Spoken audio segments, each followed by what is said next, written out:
When when it's time to begin, it's on the Rewind to Raw with John Pollock and Wai Ting. The A-Team that makes sense of these things we see in the ring every week on TV. It's Rewind to Raw for Monday night. Download it Tuesday morning from the Post Wrestling site. It's Rewind to Raw for Monday night on USA Now on the John and Wai Take the Mic. Hello, everybody, and welcome to Rewind to Raw. John Pollock here alongside Wai Ting. It is Raw coming out of the Survivor Series, night number 4 at the Allstate Arena. Herculean task if you were one of our listeners in Chicago that went to all 4 nights. And what an end you got to all of this. The final chapter was written at the end of the 4 nights. Well, earlier, like on Friday, you asked me, John, this is the first time that SmackDown led one of these, 4-day weekends.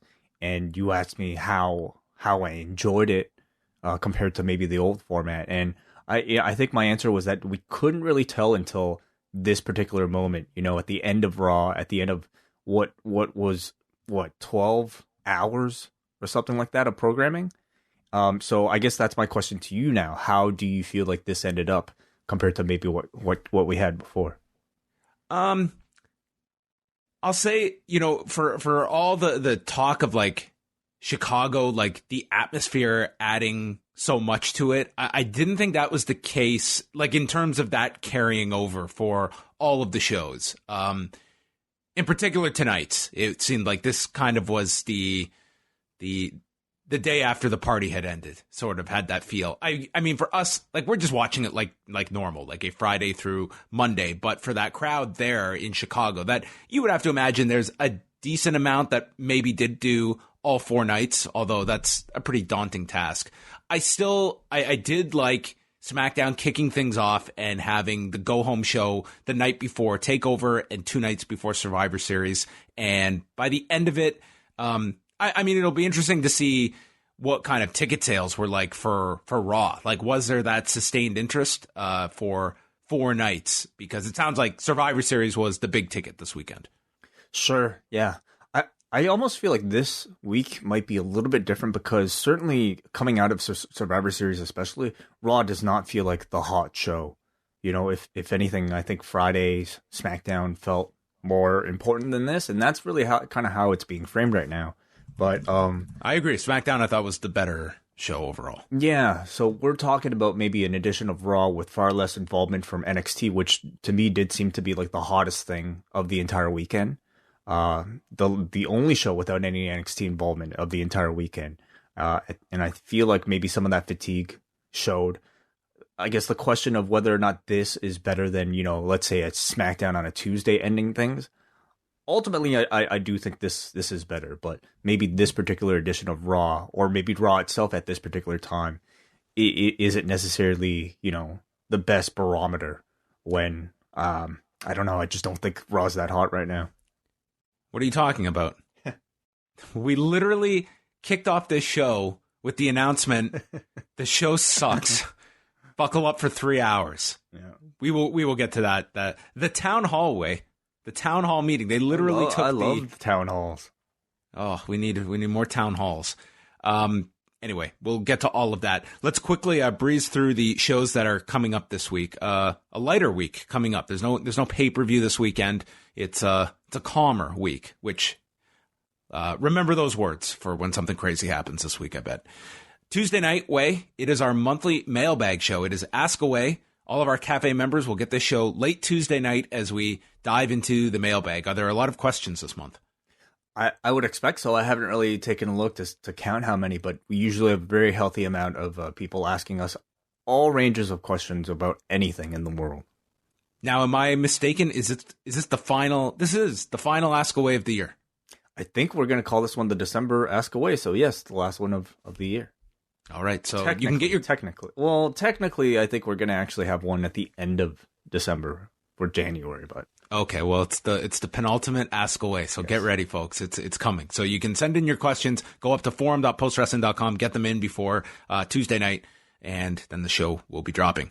Wednesday we have our 2 shows coming out. Rewind to Dynamite with myself and Wai, and then up next with Braden Harrington and Davey Portman, who joined us on Sunday night for our Survivor Series post show that you can go download or watch at youtube.com/postwrestling. They were great guests to have. I liked the flow of the 4 of us. Really enjoyed, I think, the 4-way discussion, and I'm really excited to see how NXT follows up on Wednesday and really what the results of the ratings will be on Wednesday. I feel like this, to me, is the most interesting week coming off of Survivor Series for NXT.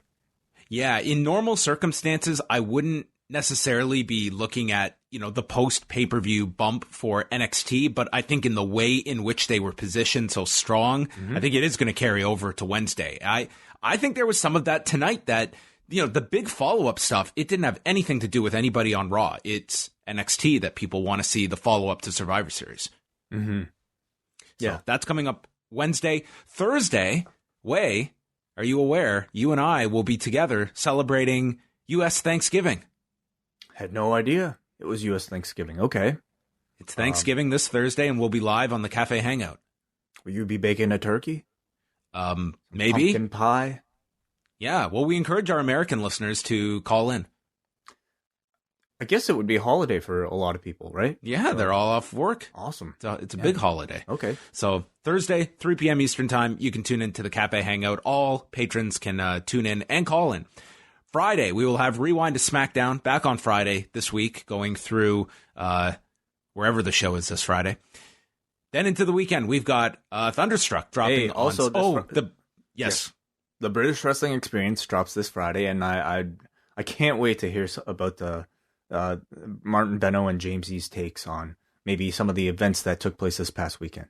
Yeah, Benno is actually on his way to Germany, so he will not be on the show this week. It will be Martin and Jamesy going through the British J-Cup show. They will be talking about IPW UK and their status at the end of the year, and I'm sure they will be getting into Walter. And all this time, Jordan Devlin just needed to perfect the Claymore, and he would have been, that much quicker. It works. Yeah, it's a very effective move. So that's all coming up on Friday. And then Sunday, W.H. Park, he is going to be chatting about Jushin Thunder Liger, El Samurai from April of 1992. Dylan Fox is the guest this Sunday, so check out Thunderstruck. And if you want to actually watch the match, I believe there's a link to it on the description of the last episode of Thunderstruck. So if you want, there's also a link in today's in the schedule I put up on the site. There's a link to the it's to a non-YouTube site that you can find Liger and El Samurai. It's not on New Japan World, unfortunately. So so this is a hidden gem that Dylan Fox has procured for everybody. I guess a lot of these matches, despite I think their notoriety, I mean, New Japan hasn't necessarily gone and uploaded everything from its past. So this is one of those. Well, you can go check out all of our shows at postwrestling.com. For the bonus shows, of course, it is postwrestlingcafe.com. So with that, not a crazy amount of news, although it's shaping up to be, as always, a crazy week in professional wrestling. Today, I mean, there wasn't a whole lot of news regarding the situation involving Corey Graves and Mauro Ranallo, other than Corey Graves just seemed to double down on everything on Twitter and just seemed to go at, I mean, he was attacking Dave Meltzer. He was just seemed to be, I don't know. It didn't seem like a good look, the decision that he decided to go with. Privately, I don't know what maybe what has been going on. I did actually reach out to Frank Shamrock. I asked if Corey Graves had maybe made contact with them, and they gave me a no comment. But any kind of just thoughts on Corey Graves' follow-up to this, because I think he would be best served to issue a public apology, because right now there just seems to be so much. I mean, it's not 100% against Corey Graves, but I'd say it feels like 85 to 90%. I would agree with that. I mean, just judging by the I think the feelings online. I think he's made this a bigger story by doing this. And it just, and I do not know as of right now if Mauro will be there on Wednesday or not. Obviously, if he's not, then this becomes that much bigger of a story if suddenly your lead announcer is not there. But if he is there on Wednesday, then maybe this does cool down. Or do you think ultimately that this will be resolved? I hope so. I would hate to see Mauro not do not be a part of NXT as a result of this. I think that would be the worst. I'd be even more disappointed to know that if he wouldn't bring back his Instagram and his piano like freestyles that he's been uploading. That to me is like the saddest thing about it all. Is that what happened? Did he take down his Instagram account as well? I believe he did. Yeah, at least at this particular moment. But I love those things. So, I mean, I feel like every week there is there is a case to be made to ban Twitter use if you're at all attached to professional wrestling. Like, man, it's just become such a toxic environment for so many people, especially in this. They should take my idea. Okay, let's leave the cars alone. Mm-hmm. You can have unlimited honks, but you get 5 tweets a day. Well, people could do a lot of damage with 5 tweets, John. I mean, maybe that. But you know what? The worst tweets are they set off a chain reaction, and it at least like cuts off the head of the snake, because if someone starts something, you only get so many follow-ups and then you're done for the day. Maybe you get 1 tweet a day. Maybe that should be it. 1 tweet per day. 1 tweet per day. Okay, so make it good. We'll see. I don't know. Ultimately, I think, it's up to it's not going to happen. Like, this is just something that is a part of our routine now, especially in the wrestling world, where I think Twitter plays such a very important part in communicating news and, storylines. There's a lot of positive to be had from Twitter as well. But unfortunately, as is the case with most news, the things we pay the most attention to are the shittiest things. And this is unfortunately one of those shitty things. I don't really give a shit about Corey Graves, to be honest. It's just like he's hurting nobody but himself, I believe, right now. My concern is with Mauro Ranallo and, making sure that he's good, and if it means, taking time off of social media, please just take all the time you need. Cause it's like, I spend less and less time. I try to, at least on Twitter. I feel like I'm probably mute like 90% of everything on Twitter, just cause, not even cause I dislike anybody. It's just cause I don't need the noise, really. So, I think it's really good to unplug once in a while. So I just hope, he's fine. Do you think that he's going to cover this on his podcast? I think he has to. He's built a reputation in the first couple episodes for this being an unfiltered, uncensored podcast where he's supposed to talk about everything. Certainly if the news is about you, I certainly feel like the expectation is there for him to talk about something, and I believe he will. I think he has to. I'll be, typically there's a pattern that when someone goes through this and they just get the gauntlet thrown at them when they're clearly in the wrong. And I think everyone can see Corey Graves is clearly in the wrong here. He has not, at least publicly, taken the loss. And I hope on the podcast he is much more mellowed out and can just give an apology and hopefully move on from this, because today where he's going on about, he had this one comment to Brian Alvarez about, do you even understand how this world works? And in my head, it's like, is this guy going to try and extrapolate that he was just trying to work an angle with the announcer for the next day at the Survivor Series to add some heat amongst the announcers? It's like, that would be like the ultimate, like, worst excuse possible. Not to mention I don't know what's in his head, like where he's going to get at to try and either come up with some excuse. I hope it's not an excuse and just simply, it was a poor choice on my behalf. I should not have done this. I'm very sorry. I did this publicly, and move on. I don't really know what's going through his head. Like it almost feels like we were just talking about a very similar case with Jim Cornette like a week ago. And all of a sudden, like, I'm sure Jim Cornette is more than happy that all this attention is being taken off of him, at least for the time being with Corey Graves. I can't really speak to, what's going through the dude's head. I sometimes wonder, how Twitter has affected somebody like him too, where I'm sure he receives his fair share of negativity on a daily basis, even before this whole situation. And how has that shaped his relationship with social media and with the audience? And, has it created this person that we see today? I don't know. But, maybe his podcast might provide some answers. All right. And we'll see if there is any follow-up on Tuesday regarding this. WWE has announced that tickets will go on sale next week, a week Friday, for the Worlds Collide. There's no when in this title. Worlds Collide over Royal Rumble weekend, which will be in place of NXT TakeOver on the Saturday night at the Toyota Center in Houston, Texas. And the theme of it's not going to be all the brands. It will be NXT versus NXT UK. So I'm really glad that they had this announcement. They knew that this announcement was coming Monday, and to prime us for this was the handling of our NXT UK World Champion. It's just unbelievable. I know. Yeah, I mean, that certainly coming out of the weekend was, to me, the biggest negative criticism I heard coming out of Survivor Series was the booking of Walter and the treatment of Walter. Part of me also wonders, how much control they had over a decision like that, whether or not if it was their first choice. I don't really know.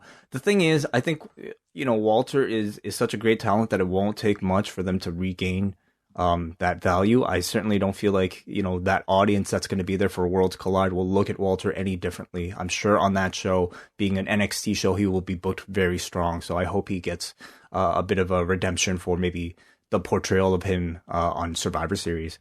But I think the limitations of or the specification of this being an NXT and NXT UK show is really no different from the last one. The only omission is, of course, 205 Live, which from all accounts doesn't really seem to exist as its own division anymore. Most of that talent is either absorbed onto Raw, SmackDown, or NXT proper. So this just seems like it's... I think, though, the perception of NXT UK, especially coming out of this weekend, is so low that they need to do something to bolster it on NXT proper. And maybe this is the several months that we will see a lot more interaction between NXT UK talent invading NXT. Yeah, and I think that this is going to be, I think the goal of this will be hopefully to get some eyes on NXT UK and maybe do crossover both ways. I mean, NXT UK is sort of just, it exists, but you get so little discussion about NXT UK that at least the build up to this. And I think you will get a hot show at the end of this. I mean, I think that will be a really strong show, that Royal Rumble weekend. For sure, especially if the audiences are, the same type of NXT crowd. I think they always do a good job of booking great matches that people want to see. When is that UK TakeOver show happening again? That's January 12th. So that is it 2 weeks before the Rumble? Okay. So you can expect, some direct ramifications coming off of that TakeOver to this particular show. And we'll see what new stars they can make in that time, because I think that brand kind of needs it. Yeah. Do you get the sense that they might be teasing Drew McIntyre and Walter like this, that actually may lead to something? At this point, maybe that would be a good idea. I mean, coming on at the moment during Survivor Series, I didn't really look at that as anything more than just, a UK guy gets eliminated first. The most unknown guy gets eliminated first. I didn't really see it as anything more than that. But the fact that McIntyre brought it up on Raw today, and because it was a spot that got a lot of heat from the audience online, I could definitely see them doing that. Yeah, very possible. SmackDown finished on Friday's show with 2,544,000 viewers. So they were tied on top with adults 18 to 49 and the top network program among adults 18 to 34. And, it was a bounce back from the week prior, which was their lowest to date on Fox. So at least maybe the combination of going into Survivor Series with NXT promoted for the show going in, that it helped the fact that they had all the brands. And it's going to be a test now, because you're taking away the attraction that is NXT at the moment for Raw and SmackDown, and seeing how these shows stand up on their own now without kind of this 1 month period where you could sprinkle in a lot of talent from across all the brands. What a strange phenomenon where the stars of the show that does under 1 million viewers happens to bring the big show SmackDown to higher levels than what it would usually do without that roster. How strange. But I mean, that sort of seems to have been the case anytime. I think they just presence. Yeah, I think they were just able on certain weeks that they made the shows feel like priority viewing and not just run of the mill SmackDown or Raw episodes. And I think that SmackDown on Friday, you certainly had that sense going in that, with the surprises that would be showing up, that stuff typically works when it's done rarely and it means something going in. But I'm not expecting anyone to be showing up on NXT this Wednesday. There's no teases in that direction. It seems that now it is back to everyone on their brands, but we'll see how they react because they know that they can play this card, but you can't overplay this card either. This Raw was certainly telling. If there was to be any NXT interaction on Raw, it would have certainly been this weekend when everybody was still in town. They had 0 on this particular edition of Raw, and I would expect the same on SmackDown. And the final note here was Kenny Omega did this interview on the Wrestling Observer site with Dave Meltzer and Jim Valley. And one of the answers, it was interesting because you and I talked about this last Wednesday, was the schedule. And for a lot of the guys there, it's probably a great positive that they're not going to be on the road constantly doing 3 to 4 shows per week. But then you have other acts that are just, they don't have the same level of experience. And Kenny Omega, I thought, was very honest about the fact that it's something it's an issue for them, that talent is encouraged to go out, pick up indie dates with their local promotion. They can go do tours of Japan, but they don't have a dojo. They don't have a performance center. And even if it's something down to they want to try a new move or a sequence, they don't even have a ring to do it in. And it's something that they have to address at some point. And it was a concern of Kenny Omega's, the fact that this is a problem for as they're signing younger, inexperienced talent, they need to be getting that experience out there. It was refreshing to hear Kenny be, honest about something that he feels is a negative of the company thus far, a weakness of the company thus far. It's the fact that he mentioned it, I think, so publicly suggests that it's a priority or going to be a priority that will be fixed whenever they can. We also have to remember, I mean, we're 9 weeks into this show. So it's, I think a lot of people are looking for this company to be on the level of a WWE right away. And that's just simply not possible. So the fact that, he mentions that talent are able to organize their own independent booking dates, is that enough? I don't know. I guess the other question is, how different is it from maybe how their lives might have been prior to AEW? Like let's say, what are the limitations of that as far as John? Obviously, they can't appear on full or on a television for any other promotion. But is iPay-per-view? I'm assuming that's out of the question as well. I guess my point is like a group like Private Party, they did their farewell at House of Glory. Am I right? And therefore they can't do a company like House of Glory? I mean, they just did the Matt Travis tribute show last weekend. So they can.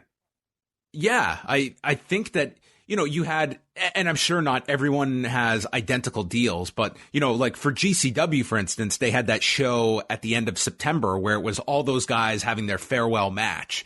So I would imagine that when it comes to being broadcast in the US, that's probably the restriction. And that would include, being streamed on Fight TV or whatever. But just doing independence, from this answer from Kenny Omega, it seemed like they're encouraging them to go do independence. I just don't think that they can be broadcast. And hence, especially for a guy like Jon Moxley, who, could not do that G1 show here in the US, though it seems to be those are the restrictions. But doing an actual independent, non-televised, that seems to be okay, at least for the bottom end talent.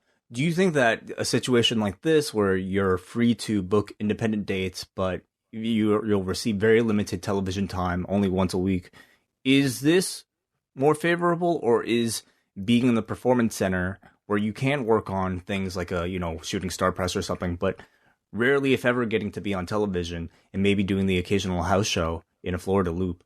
What do you think is a better position to be in?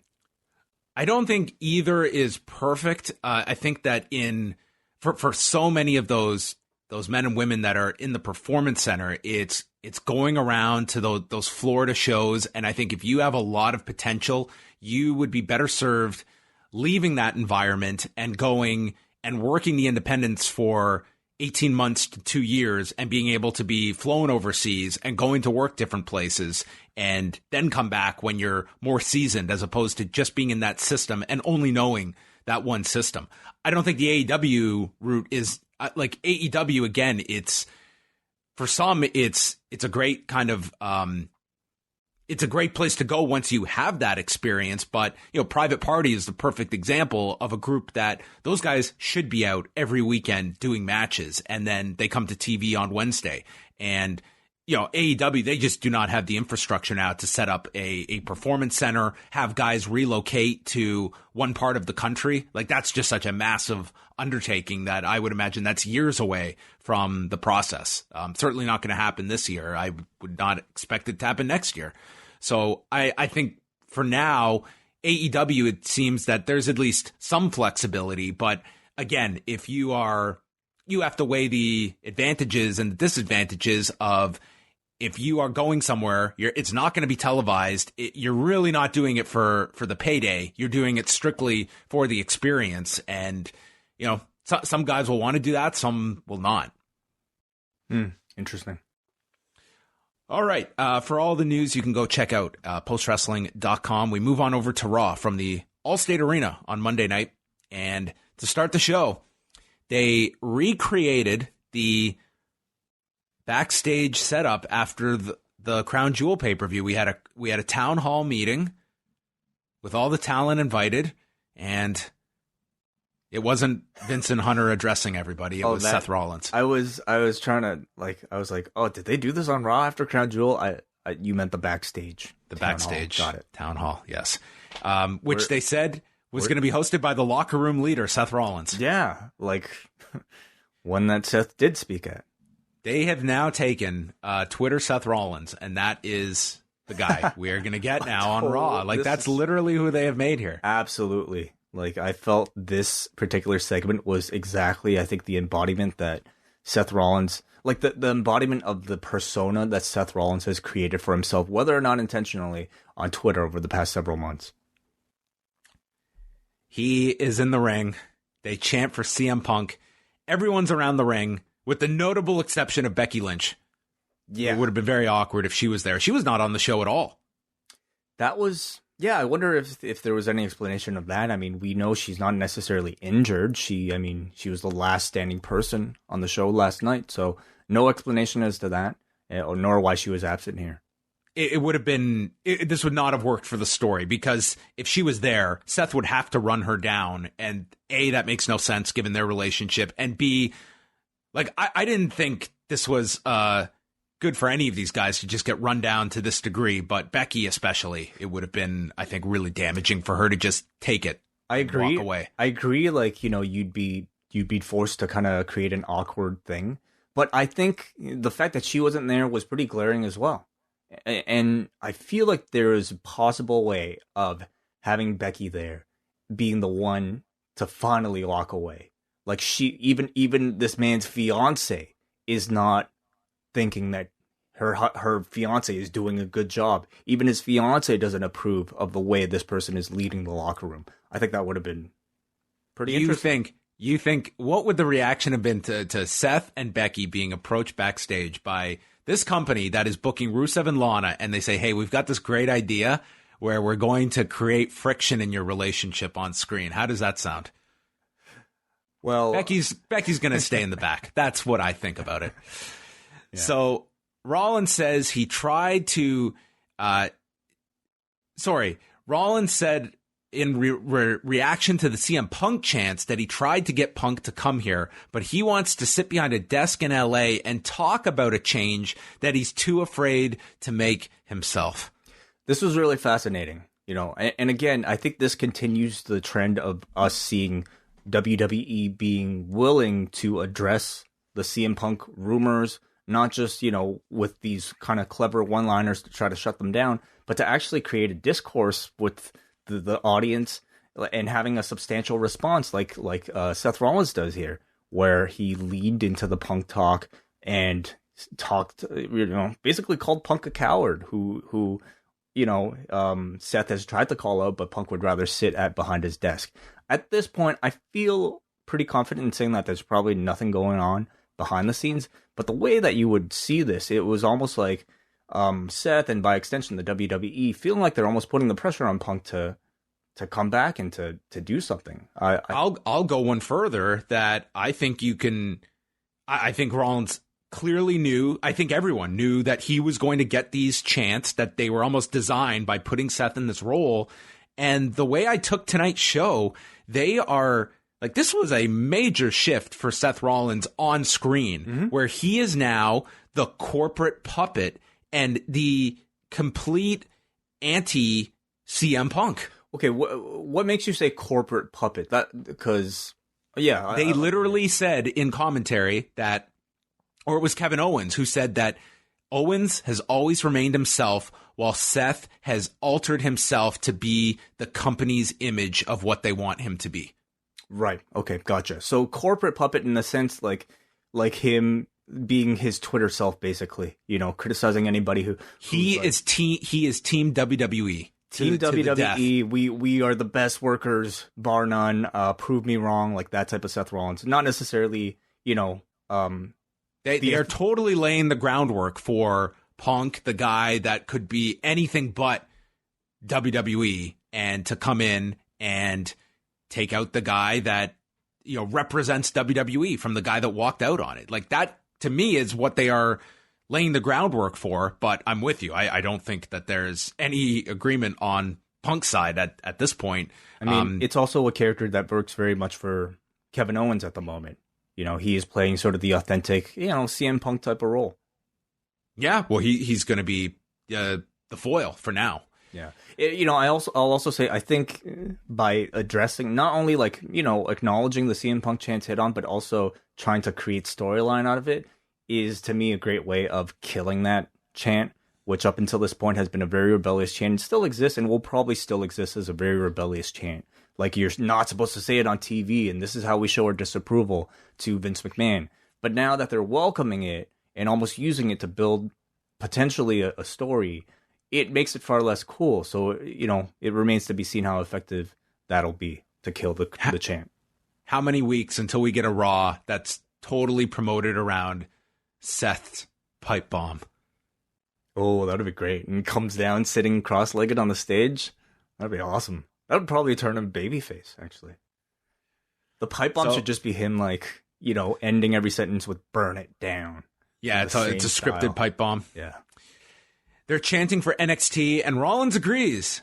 They mop the floor with Raw.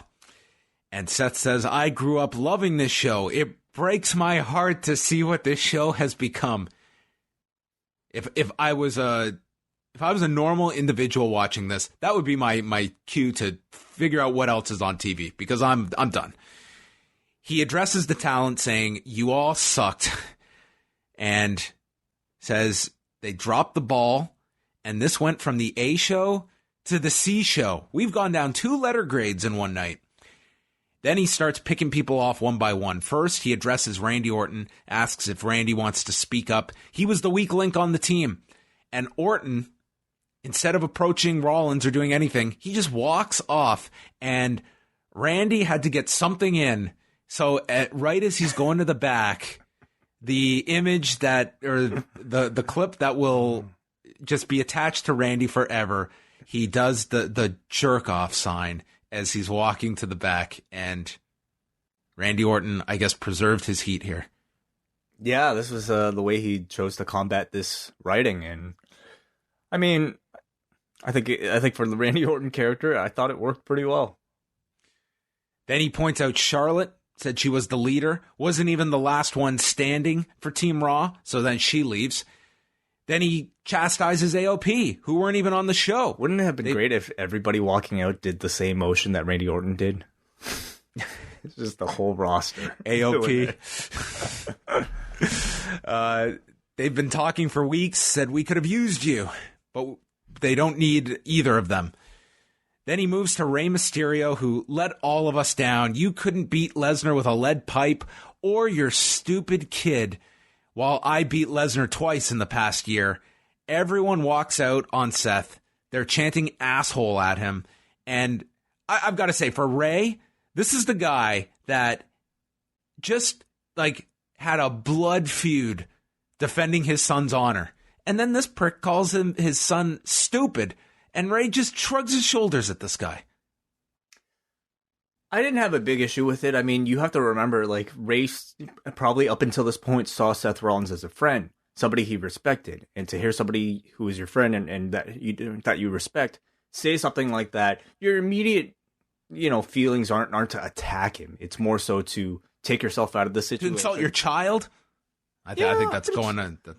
I mean, Brock actually attacked Dominic, Seth calling his kid stupid isn't necessarily going to anger somebody like Rey Mysterio enough, in my opinion, to lay his hands on him or anything.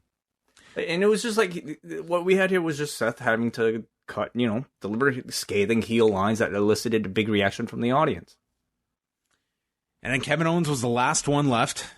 He called him Mr. NXT and said he wants Raw to be the best show on the planet. He loves this place, and Owens will never be him. And Owens ended it by stunning Seth Rollins. So at least someone got some offense in here on Seth. And that was our opening segment. So to recap, everyone sucks, the C show, and why are you watching? I think we have to get in the minds of the writers and Vince McMahon, and you have to remember that we're in the midst of seeing a Seth Rollins heel turn, and therefore everything that Seth Rollins is saying is supposed to be something that the audience vehemently disagrees with, because we all, of course, love Raw. So this guy's saying these things. Come on. He didn't lie about anything, though. Well, that's the problem, is that much of the audience actually agrees that Raw sucks. Even the people what's the counter argument to this? These performers, they had no counter argument. They accepted this. Right. Yeah. I mean, I think it was supposed to be clear that Rollins was exaggerating. Was Randy Orton really the weak link? Did it appear? Was it truly that way? I don't know. Rey had a pipe. He couldn't pull it off. Charlotte wasn't even the final woman on the team. The goal of the segment, I think, really was to show what an asshole Seth Rollins is and how perhaps different he is from the Seth Rollins that we knew before. And to do that, you had to have certain lines like this. I think, of course, you can definitely criticize whether or not it's right to have any of your characters, babyface or heel, make these sort of accusations and admissions on your own television program. But I understand what they were going for, and I think if you're going to, basically try to turn Seth Rollins heel in this particular segment with this type of reaction so that Owens stunning him gets a big reaction, I thought that was successful. It was it was quite the segment to start the show. This was, to me, really different from the usual type of storytelling we see from Vince and Raw, where rather than shying away from, the Raw's loss at Survivor Series, like we saw, did SmackDown at all sell their loss at Survivor Series last year? Yeah. Or did they just ignore it? Was there any They mentioned it the first SmackDown afterwards that they lost all their matches except for the pre-show with the New Day. But it really went nowhere. It was 2 or 3 weeks. It was not even acknowledged.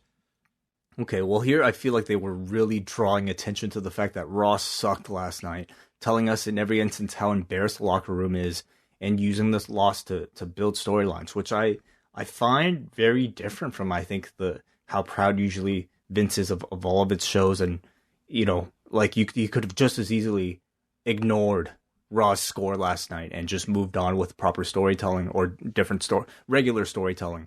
Instead, they were using the loss as a vehicle to build new storylines, which I always kind of appreciate. But of course, you can make the argument about how much you want to admit that your show sucks. Charlie interviewed Rollins after the break, and he challenged Kevin Owens for later on tonight. And then we had footage from earlier in the day where Rusev was served with his restraining order. Yeah, by somebody pretending to be a fan. Was not a fan. And then we had the first hour of Raw that was structured very interestingly with quick matches throughout. We had 4 very brief matches here in hour 1, starting off with Bobby Lashley and Titus O'Neil that went 62 seconds when Rusev ran in to attack Lashley, thus violating the restraining order, and they brawled up the stage to the announcers area, and Rusev yells to Lana that it's not about her. The cops show up. They try to stop Rusev. He gets free and shoulder blocks Lashley off the stage, and Lashley just flies off. This is while Rusev is in handcuffs. Lana's screaming. Then there's the big metal truss that Rusev kicks over, apparently landing on Lashley, and he's taken out on a stretcher. And, I mean, this was just chaos. But this was, a baby face that the audience got into here. Crowd loved this. They were really He doesn't loud. take any shit from people. Oh, he wouldn't have taken Seth's shit either. Probably not. Yeah, they were very loud for this. Certainly, I wonder if this was even the loudest that the crowd was all show. Certainly one of the louder reactions. I thought, very much, I think they were trying to build a number of Steve Austins on this show. Just, essentially creating badasses. And this was, I think, partially the treatment that Rusev had. The angle is what it is, but I thought this was a good one for Rusev and really all of them on this particular show. AOP versus Zack Ryder and Kurt Hawkins. This featured the last chapter to Hawkins, then a super collider to both men, and then a suplex to Hawkins into a powerbomb as Razor pinned Hawkins in 1:24. Just very quick. AOP killing them. I kind of like the squashes. They're really just there to show you who these guys are, to get you familiar with their finishing moves. I certainly wouldn't have had that much patience for like a 10-minute Lashley Titus match. Yeah, I thought this first hour moved quick and they were effective. It was just, you got the angle in the first match, and then it was establishing the dominant players in the following 3 matches with just squashes. Yep. And I was fine with it. We should also mention it was King and Vic Joseph on commentary, no Joe this week. And I'm starting to get really concerned for Dio Madden's health, because the man has not been seen for, 2 weeks, 3 weeks now? He needs to get Rey's stem cells, because Rey was fine the next night. Clearly, yes. Maybe that's what he's doing. He's flying to Colombia. Yeah, that could be it. Triple H is going to be on WWE Backstage on Tuesday night. No Punk as far as we know, right? On this, they didn't promote anything with Punk, so I'm assuming he's not on the show tomorrow night, and it didn't seem like a very big priority this week at all. I'm curious to know what number this does without CM Punk, and just I think the staggered nature of CM Punk appearances, that's hardly going to create, I think, habitual viewing for somebody who might be interested in seeing him on WWE Backstage. Like, I think it's a mistake to not have him on for a second week. I think having him at least 2 weeks on encourages, the habit of viewership, and to not have him on the second weekend, I don't know. I'm not really expecting great things. Yeah. Andrade, Akira Tozawa. This one went 227 with a German suplex delivered to Andrade, and then Tozawa got stopped on top, hit with the double knees and the hammerlock DDT. Again, just a solid win for Andrade, and yeah, I had no issue with this. Nope, not at all. And then we took a venture way to the room. Are you ready? I'm ready. Do you understand the consequences of your actions, Buddy Murphy? Do you understand the repercussions of what you have done? You knocked on my door 1 week ago, but now I understand you have a match tonight. Well, I am coming to collect what I'm owed. Your mere presence in this arena tells me you came to pick a fight with me. That's a hell of an assumption. Well, I guess my question is, what happened last week, dude? Yeah, what was all the dialogue that took place after you and Buddy Murphy lovingly stared into each other as we not faded to black, but faded to the next picture, like just assuming that you guys stood there for forever? How did you guys get out of that particular situation, and why didn't you fight at that point, then and there? Instead, Aleister had to come in, book this room, sit himself down here, and then come up with this soliloquy once more. I think this shit has made him really lame for a long time now, but especially lame this week when I think you're expecting so much urgency. He finally has an opponent, yet he's still got to wait another week plus an hour. You know what? For this guy that is clamoring for a fight from anybody, you would think that the guy just running down this show, that this place sucks, all of you suck. I think Aleister really missed out on that first segment. He had a golden opportunity. I mean, you could argue that he's probably had plenty of opportunity to just run down and pick a fight with somebody himself over the past 6 months. This man, he's got an attention span problem. That happened last week. He was busy doing something. Yeah. I love all the speculation about what Aleister Black might have been doing in the ring. That video that someone put together. God. I laughed out loud, dude. I thought that was so funny. Fart noises, like listen, not my kind of humor, but man, was that funny. Humor at its finest. Yes, it was great. Then out came the 45-year-old Hardy Boy. Matt Hardy is back. You're not kidding, because this was not broken Matt Hardy, not woken Matt Hardy, not even version 1 Matt Hardy. This was like, 1999 Matt Hardy. 1999, yeah, Team Extreme Matt Hardy. Like in the same pants, like that same type of shirt. I was set for Michael Hayes to be out with him. Yeah, matching outfit or Lita.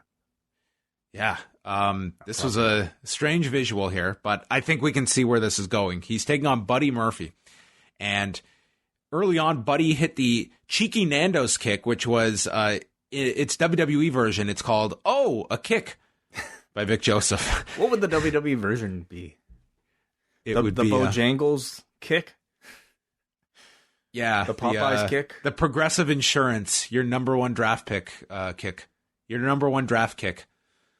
Okay. There's a side effect to Murphy. Then he calls for the twist of fate while he's doing the delete chant, and Murphy blocks him, hits a high knee, and then goes into his golden lover finish, the V trigger, the Kamagoye, and he pins Matt Hardy in 256. But the emphasis is on the knee strikes to the head of Matt Hardy and potentially being knocked out. And Buddy Murphy, his nose was all bloodied up here. And this, I think this is the tease of, Matt losing his mind again. Again? This is the whole thing.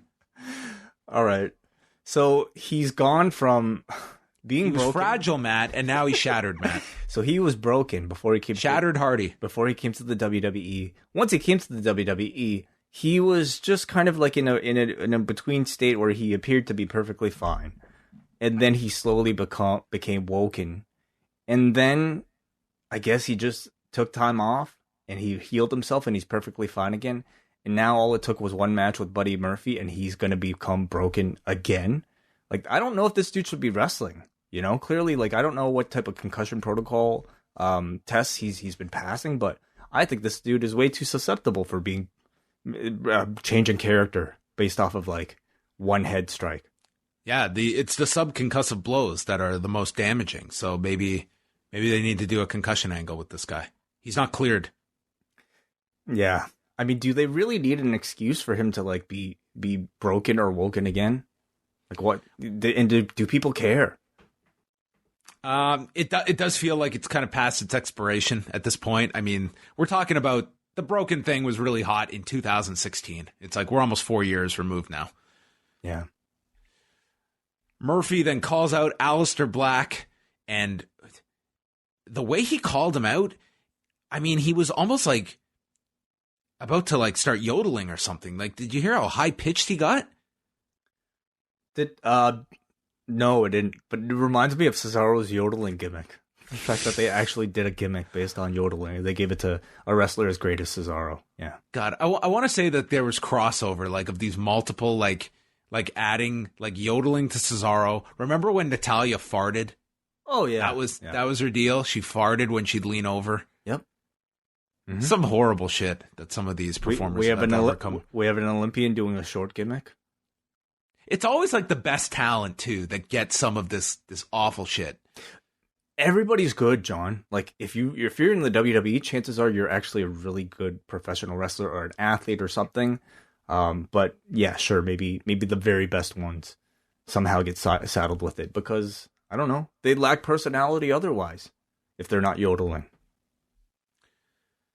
Black comes out. He does his rise. He comes up on his riser with the creaking noise way, so that's still part of his entrance, and fights with Murphy. Flying knee sends Murphy to the floor, and then Murphy backs off. He must have thought this guy was Seth Rollins or something. He didn't want to go near him, and they just had a stare down. So Buddy Murphy and Aleister Black.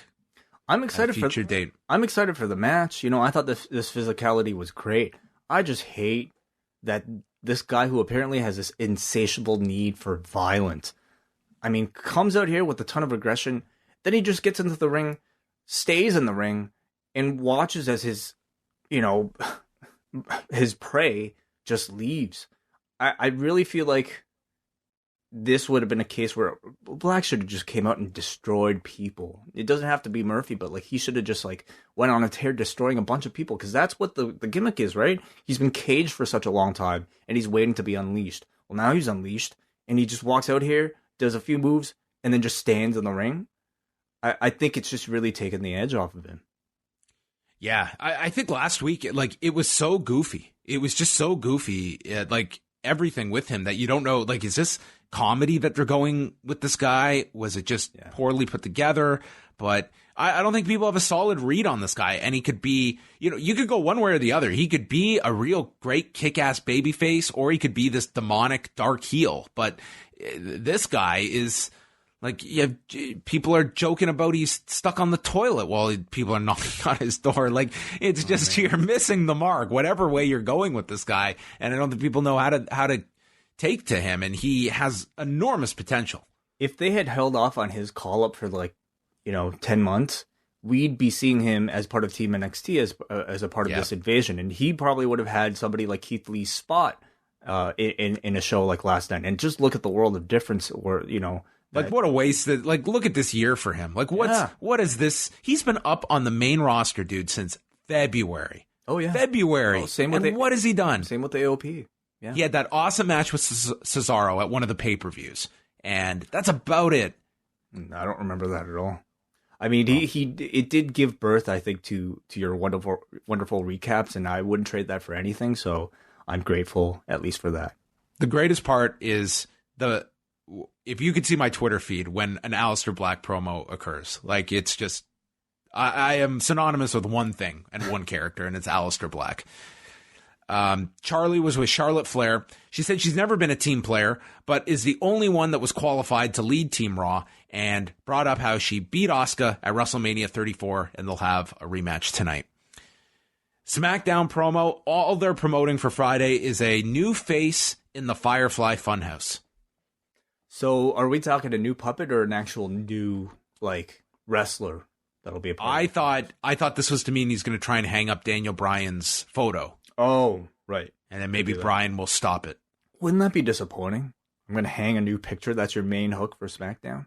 That's what I took this to mean. But maybe it's some new puppet. I'm not that interested in any version of whatever this new face in the Firefly Funhouse is. What I'm hoping is that... there's a new babyface in the Firefly Funhouse that people can get into.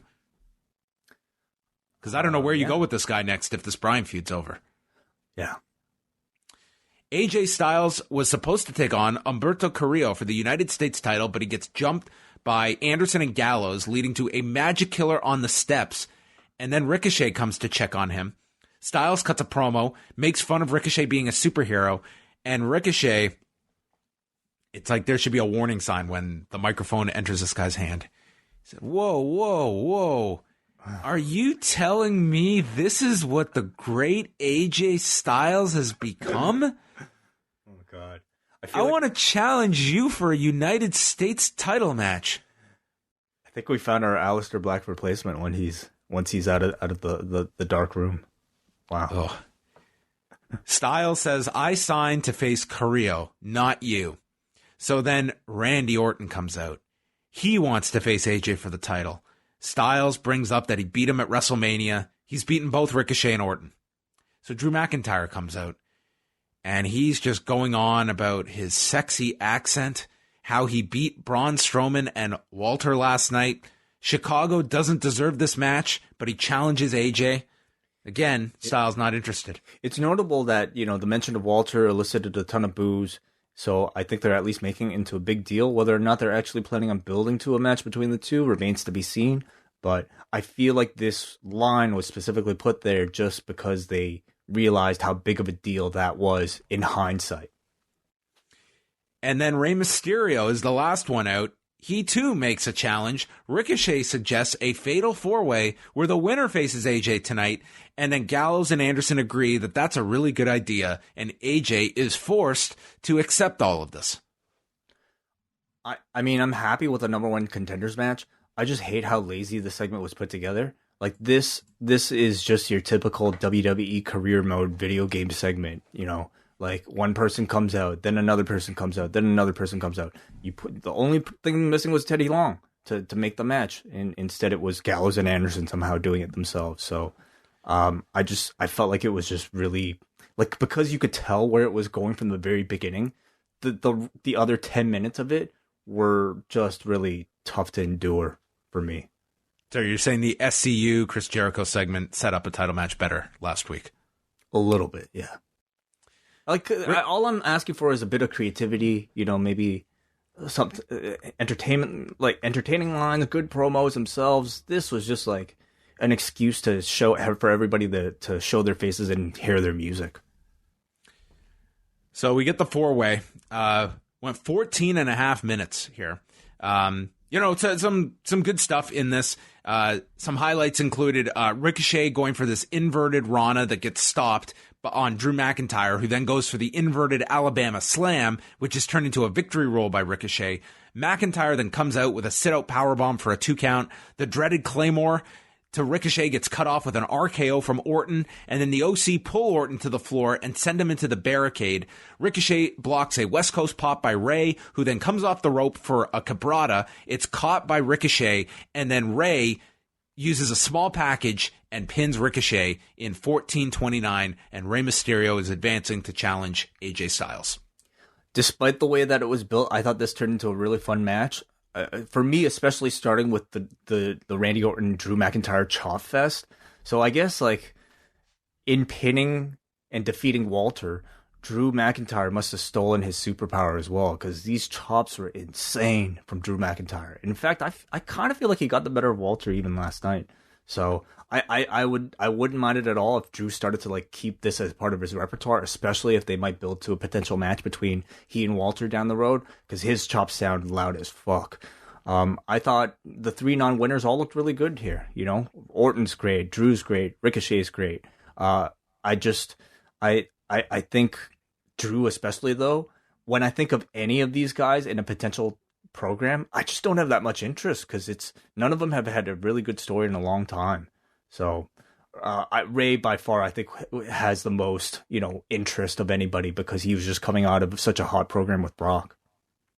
Yeah, it was, at the beginning of this segment, it kind of felt deflating that, okay, Rey is just being moved down to this U.S. title picture. But by the end of this, this was a pretty strong follow-up for Rey, all things considered. Mm-hmm. So we go into this AJ-Rey match for the United States title, and it's all AJ from the beginning. Then Rey avoids a lawn dart, sending AJ into the corner. The 619 gets stopped when Anderson yanks the foot, and it leads to Anderson and Gallows getting ejected, and we go through the break. And from here, AJ grabs him for the Ushikuroshi for a 2 count. Then Rey counters a Styles Clash for a code red. And there's a huge pop when Rey finally is able to hit the 619. AJ, though, in taking the 619, runs into the referee, who is out cold from this stumbling man that knocks into him. Well, they're very fragile people, too. I guess so. Gallows and Anderson return. They're attacking Rey as Orton comes out. And, Orton's been playing this kind of tweener role, but tonight really felt like he is on the babyface side. I think Orton's always going to somewhat exist in that role. He's the edgy babyface, so that even when he is a full babyface, you still don't know where his allegiances truly lie. This leads to a 619 on Styles. Then Randy hits the RKO on AJ, and Rey comes off the top with a splash and gets the cover at... how long did they go here? They went 15 minutes and 16 seconds. So Rey did like 30 minutes here between these two matches. Right. I mean, though the first match, was in spurts because of the nature of the match. But yeah, he was on screen for a long time. And like you said, I think this was a good follow-up for Rey Mysterio. If he's not going to get a rematch with Brock, which it appears right now he isn't, I think to pivot to something like this was a good follow-up. I think some people may find issue with having Orton being the one to essentially take away Rey's credibility with the victory. But I mean, it builds to Orton versus AJ, which I think worked out perfectly fine here. This, though, begs the question who Rey will be working with now for the U.S. belt. And obviously Humberto Carrillo was set to get a U.S. title opportunity and didn't get one here. These two had that little interaction like last week between, rookie and legend. Do you think that this could work as a program? Yeah, I think that what you go through now is Rey just having a lot of fun matches with like this whole crew that you saw out here, that he can do the match with Ricochet. He can do the match with Humberto Carrillo, with AJ, with Randy. And I think that that's going to kind of be Rey's role, that instead of, being your world champion that can have all these hot matches on TV, he's the U.S. champion that can still do hot matches and whatever this ultimately builds up to with Dominic. Yeah, there's that. I am particularly interested to see what's going on with Humberto Carrillo, and when the decision was made to put Rey Mysterio in this spot as opposed to him. I find it fascinating because he's been somebody that they've been focusing on for so long, ever since Paul Heyman and like October basically, where Humberto Carrillo came out here. So I can't see them just like dropping him as a part of this whole thing.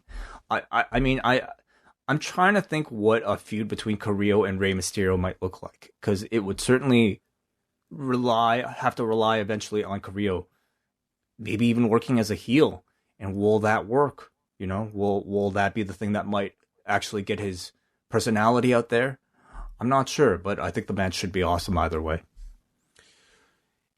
So after this segment, Dominic was out there celebrating it. Like, they really pushed the miracle that they kept calling this, and Dominic lifting his dad up on his shoulders. And yeah, the big win here for Rey Mysterio. And also worth noting was that on the Allstate Arena's website, they were advertising Brock Lesnar for tonight, but no appearance by Brock.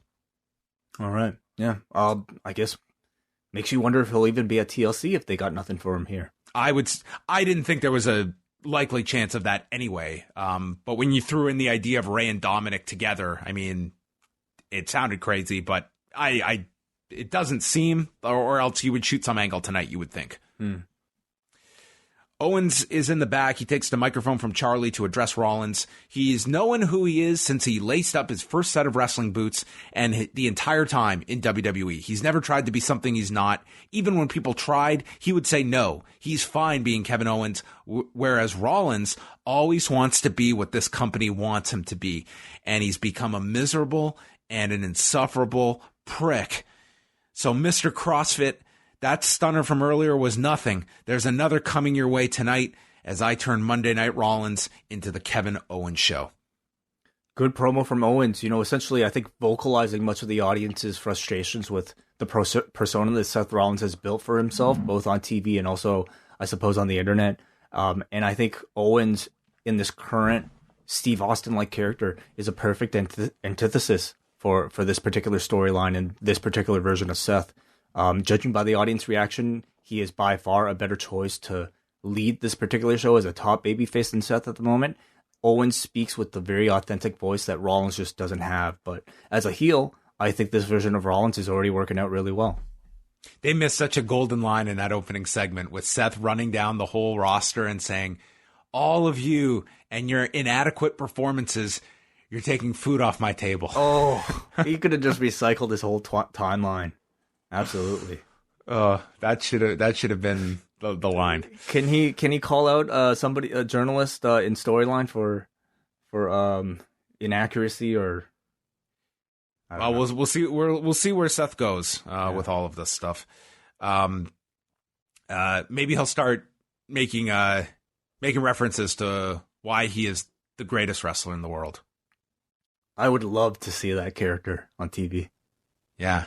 He really should just run with the best in the world moniker now. If you're going to push this whole Punk thing, like, go all the way. Sure. And it's like, in its place, you have some surrogate. But, I mean, I really feel like this is priming Rollins to be the ideal opponent for whenever Punk is ready to come back. It's just a question of when is that guy going to be willing to come back? Because I think everybody is thinking that day will come. It's just, will it be next WrestleMania? Will it be 2 WrestleManias from now? I think it's also just like the best direction you can take Seth Rollins at the moment. You know, if you're going to turn him heel, like, he's already got all this heat built in from his, you know, whatever, like, that he's been doing. So why not run with it? Yeah, I think the key now is just having that top babyface, and it seems like Kevin Owens is going to be that guy for now. Yeah. Asuka and Charlotte Flair. During this match, we learned from Jerry Lawler that Kairi Sane and Asuka have been studying the Great Kabuki for the utilization of the Green Mist. Yeah. I mean, that's obviously Lawler's reference point, so I guess it was nice that he was able to contribute something. Somewhere in this whole thing, Lawler had the line, I guarantee you last night when Charlotte Flair lost at Survivor Series, her dad Ric Flair was looking down on her. And this created a bit of a stir online because people, I think, felt...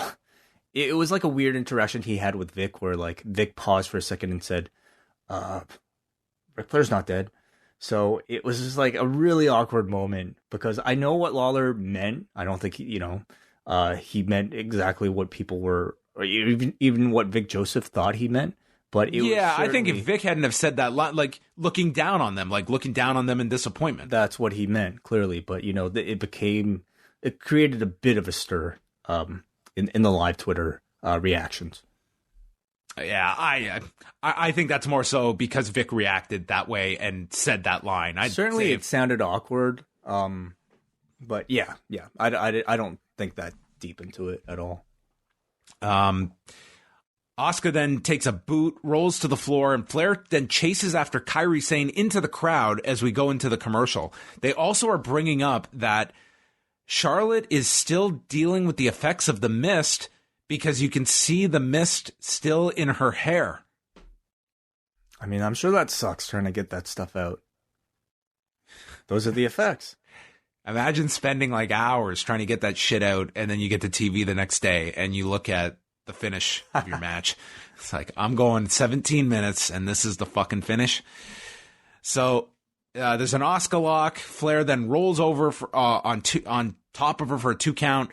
Forearm exchange, then there's a moonsault with Flair landing on her feet. The natural selection gets countered with Asuka going for an armbar into a triangle, but Flair breaks out of that and applies a Boston Crab. Asuka gets to the rope, then hits a head kick on Flair. Flair comes back with a spear, and then Kairi returns, and Flair again goes after her on the floor, running her into the post, and then as Charlotte rolls into the ring with Asuka, the referee is dealing with Kairi while Asuka nails her with the mist and rolls up Charlotte. 17 minutes, 17 seconds. This wasn't just like any mist.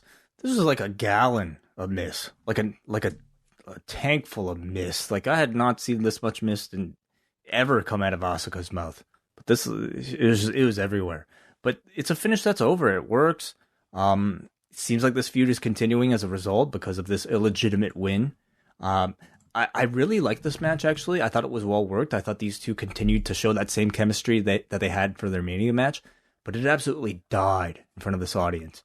And I'm not exactly sure what was wrong, but this crowd just did not give a shit at all about this match. And I think that was troublesome because this thing was scheduled to go long, and as a result, much of it felt really awkward because of like a lot of weird silence that was throughout much of it. It was a problem that I think a lot of matches last night had, but a lot of those matches managed to get the audience by the end. This, I felt, never got there, unfortunately. So our good friend Jimmy Corderas pointed out, so the ref is not seeing the green mist all over Charlotte Flair's face? Who do you think from the WWE was going to respond to Jimmy Corderas? Has somebody done that? The quote, the response was, Jimmy, it's new mist. It's actually clear to the naked eye and is only amplified by TV cameras. Corey Graves. You're fucking kidding me. Oh, yeah. Corey He's been that busy on Twitter. God, just of all people, it's like trying to pick a fight with everyone. He's the real Aleister Black. Could be. Then then Jimmy goes, by the way, is this also true about the red lighting during the Fiend matches? Corey, I've actually never seen a Fiend match, so I can't comment. Oh my God. So those only happen in like our minds? Is that what I think he's making fun that you can't see his matches because of the lighting. Oh, got it. Okay. All right. Anyway, yeah. Maybe he's just trying to move on to another controversy.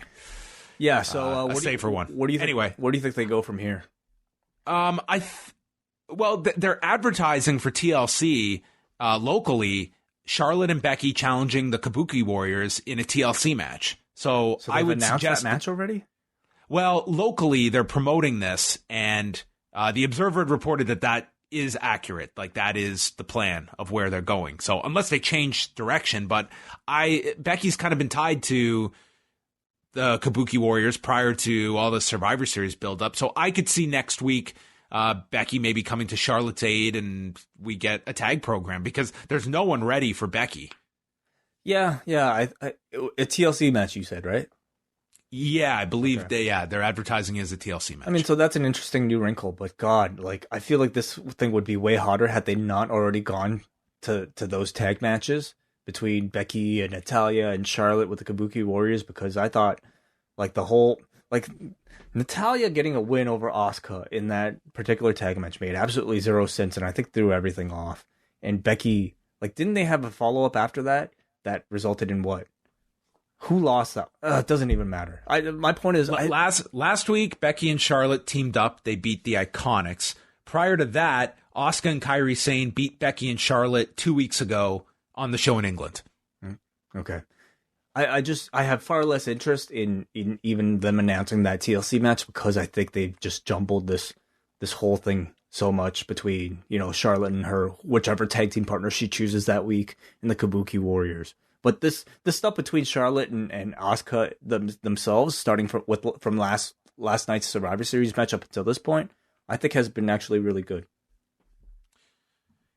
We had a close-up of Eric Rowan talking to his mysterious figure in the cage, and then he took on Kyle Roberts, and Roberts darts to the floor and tries to look into the cage, and Rowan murdered him, threw him into the steps, to the post, 2 claw slams, and 1 in a minute 24.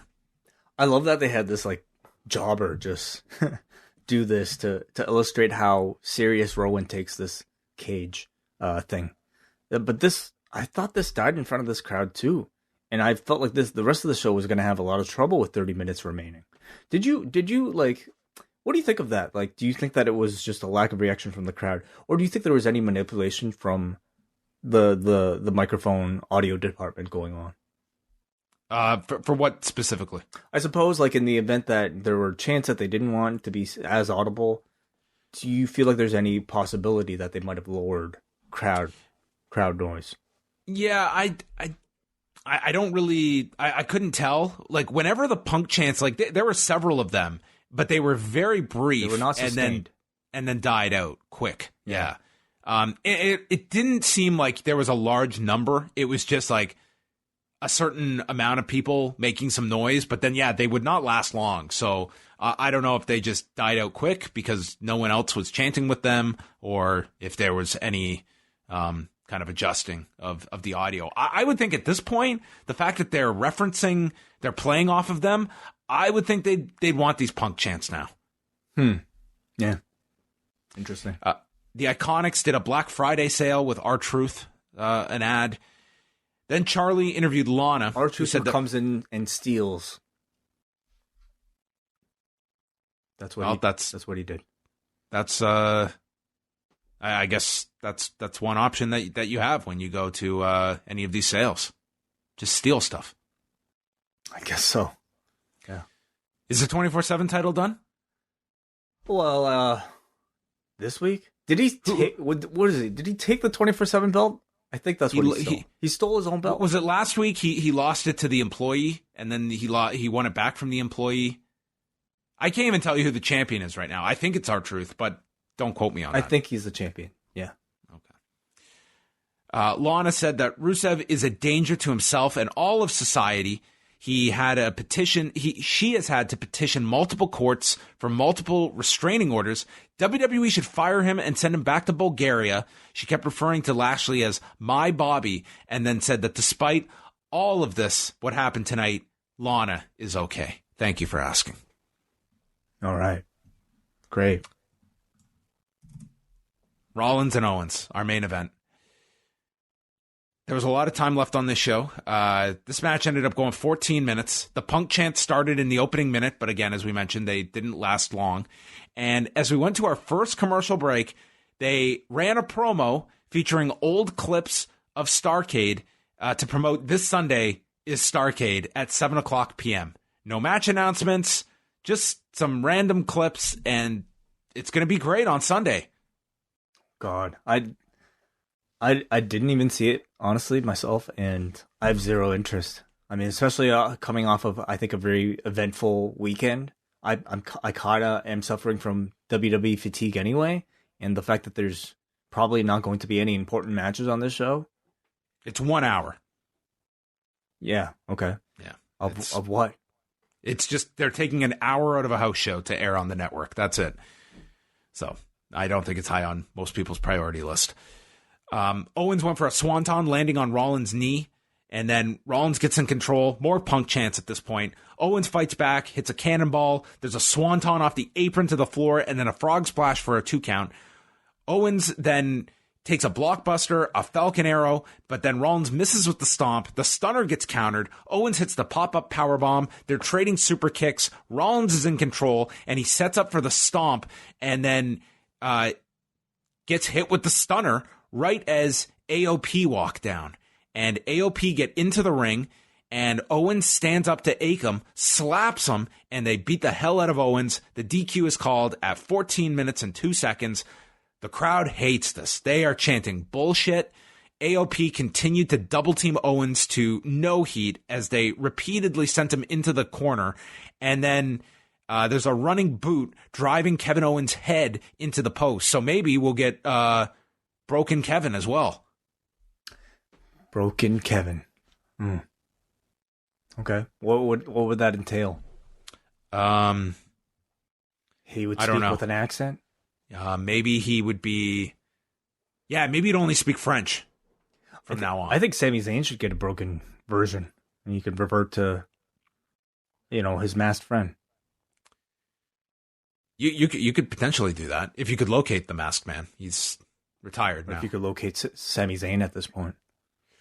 So at the end, they do a stare down between AOP and Rollins is getting ready to fight them when AOP just leaves. So Rollins hits KO with the stomp, then a second stomp as he's yelling, "We'll make this place better together, either the easy way or the hard way." So you're reminded this show's awful, and the top storyline is that these guys are fighting to make this show better. Sure. Yeah. That's our takeaway. Yeah. Well, in this match, I mean, to me, it was like Seth Rollins exhibiting a lot of heel traits. I mean, he worked the whole match as the heel. In fact, going into commercial, he pulled out a steel chair, threatening to use it as if he was a heel. And of course, they ended the show with him attacking another babyface while he was down, and Kevin Owens stomping him multiple times, and just doing it all to a chorus of boos from this audience. So they haven't necessarily confirmed Rollins' association with AOP yet, but I personally think that'll be the direction. I feel like it's a little obvious. If the eventual outcome here is Rollins using AOP as his new J&J security, taking on Kevin Owens, I think the idea is great. I think it helps bolster Rollins. I think it helps, bolster AOP with the superstar leader in front of him. And I think it gives like a great heel group for Owens to take on single-handedly. So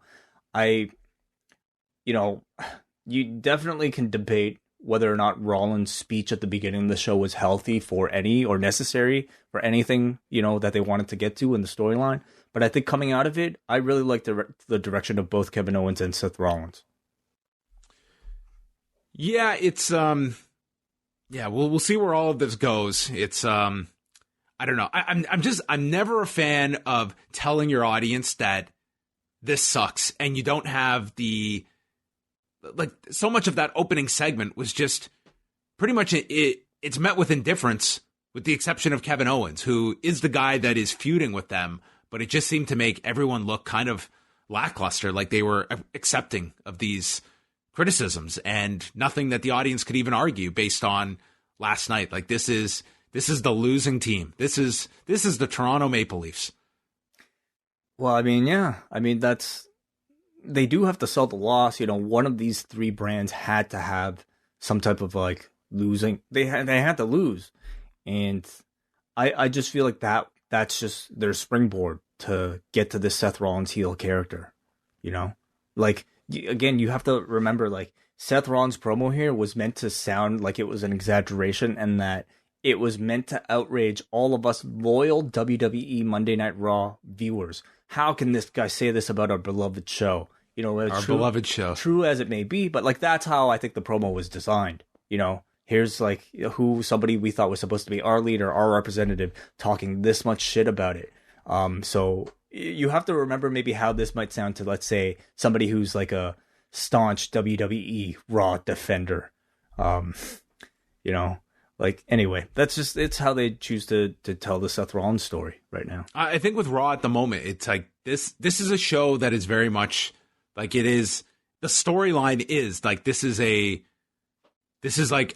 sports team that is out of the playoffs and is rebuilding. It's a rebuilding phase. And that's really what Raw is. It's a bunch of guys that you have very few, I would say, stars, top stars. And you could say that for SmackDown too, can't you? Yeah, you could argue that for SmackDown as well, certainly. But Raw is the one you can at least see that there's a lot of underneath talent that they are trying to get over to the next level. And some of them will make it, some won't. But you can see, with Ricochet, with Umberto, with Aleister Black, with AOP, there are a lot of these acts that they are trying to get over at the moment. But no one to me is that superstar at the moment.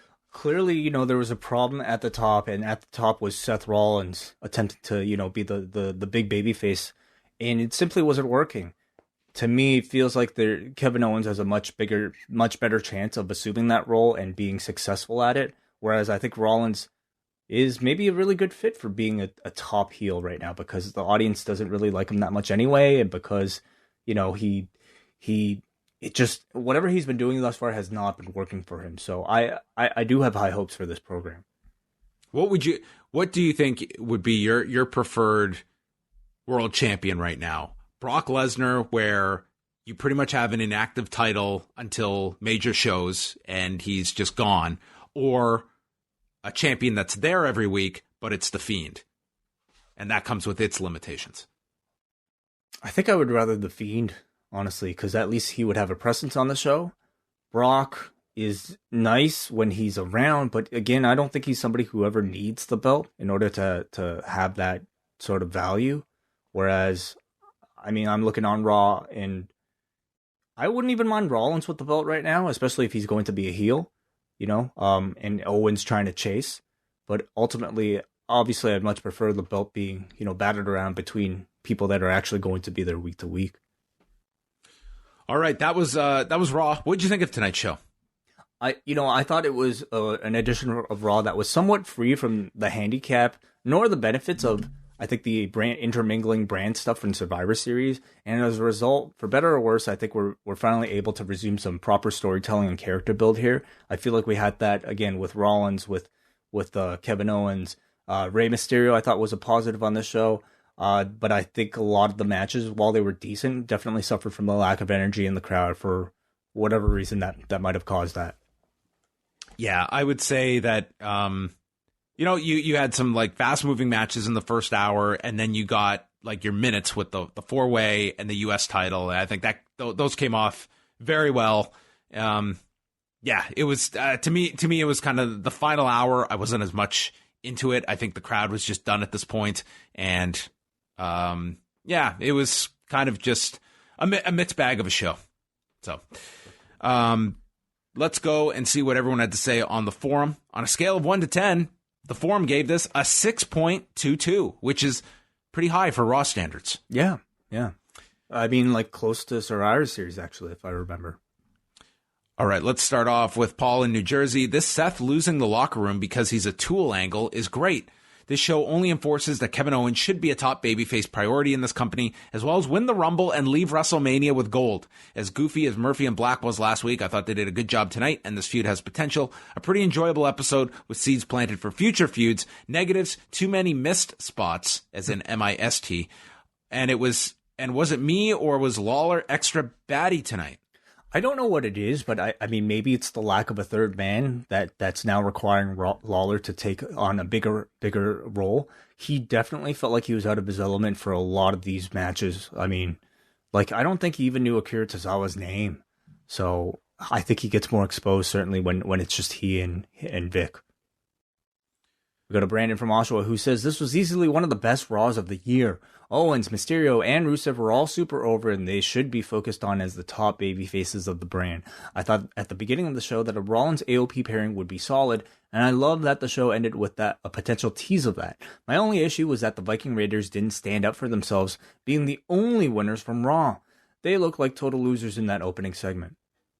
Yeah, they totally glossed over it, but I guess the story you're telling is Raw failed, and you're not going to point out the victory. It goes against the overall story, but it's a logic gap, certainly, that Viking Raiders are there and they won for the brand.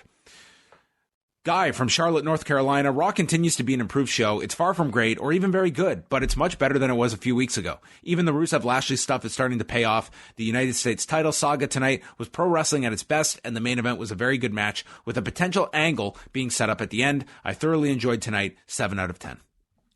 Go to Luke from Quebec, who says, I commend WWE both for following up on Raw's poor performance at Survivor Series, but more importantly, for not forcing Seth to be a face when the crowd has clearly turned on him.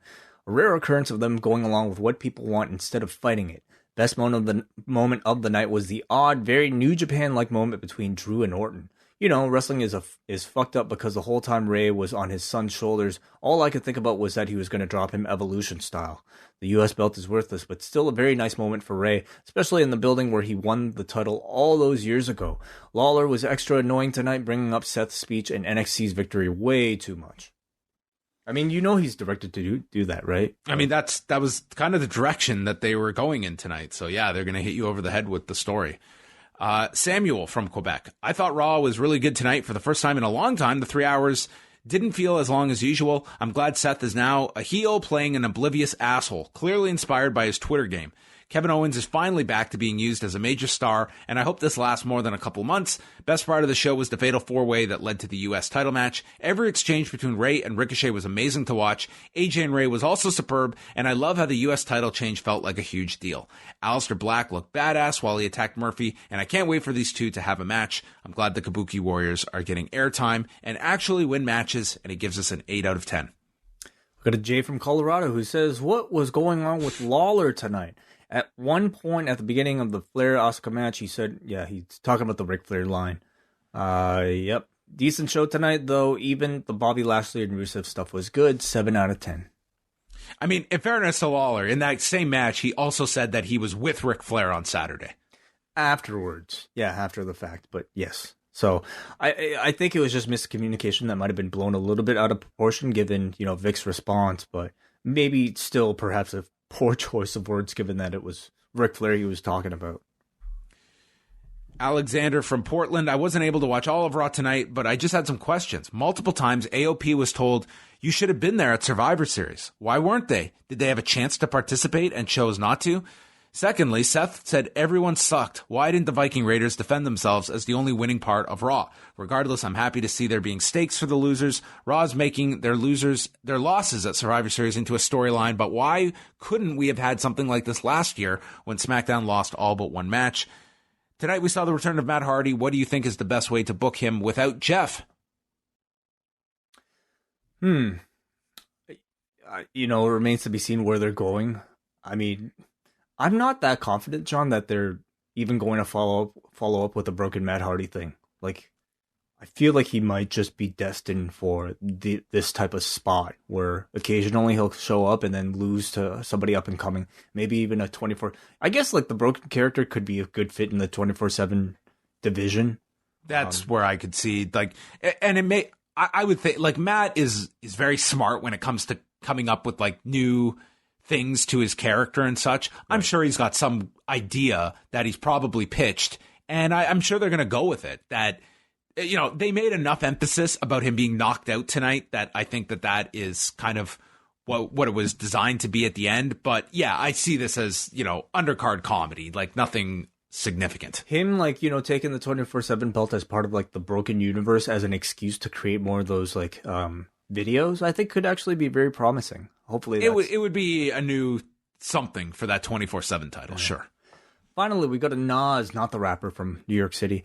Great show. More of these on Mondays, please. Ray winning was so awesome. That match ended right before 10 p.m. Imagine how awesome it would be if Raw was only 2 hours and that win ended the weekend. Lots of good wrestling tonight again. The Rusev and Lashley segment was great too. AJ Styles didn't utter a single word for a good minute and still had a better promo than most of Seth Rollins this year. 8 out of 10 show. All right. Positive reaction to Raw. Very positive. Yeah, it was, I thought it was, I didn't think it was a great show, but it wasn't a bad show, definitely. So I think there was more good than bad on this show. There were certainly a lot of, I think, storytelling positives that took place on the show. Good, good matches too. If, especially, Rey Mysterio's contributions.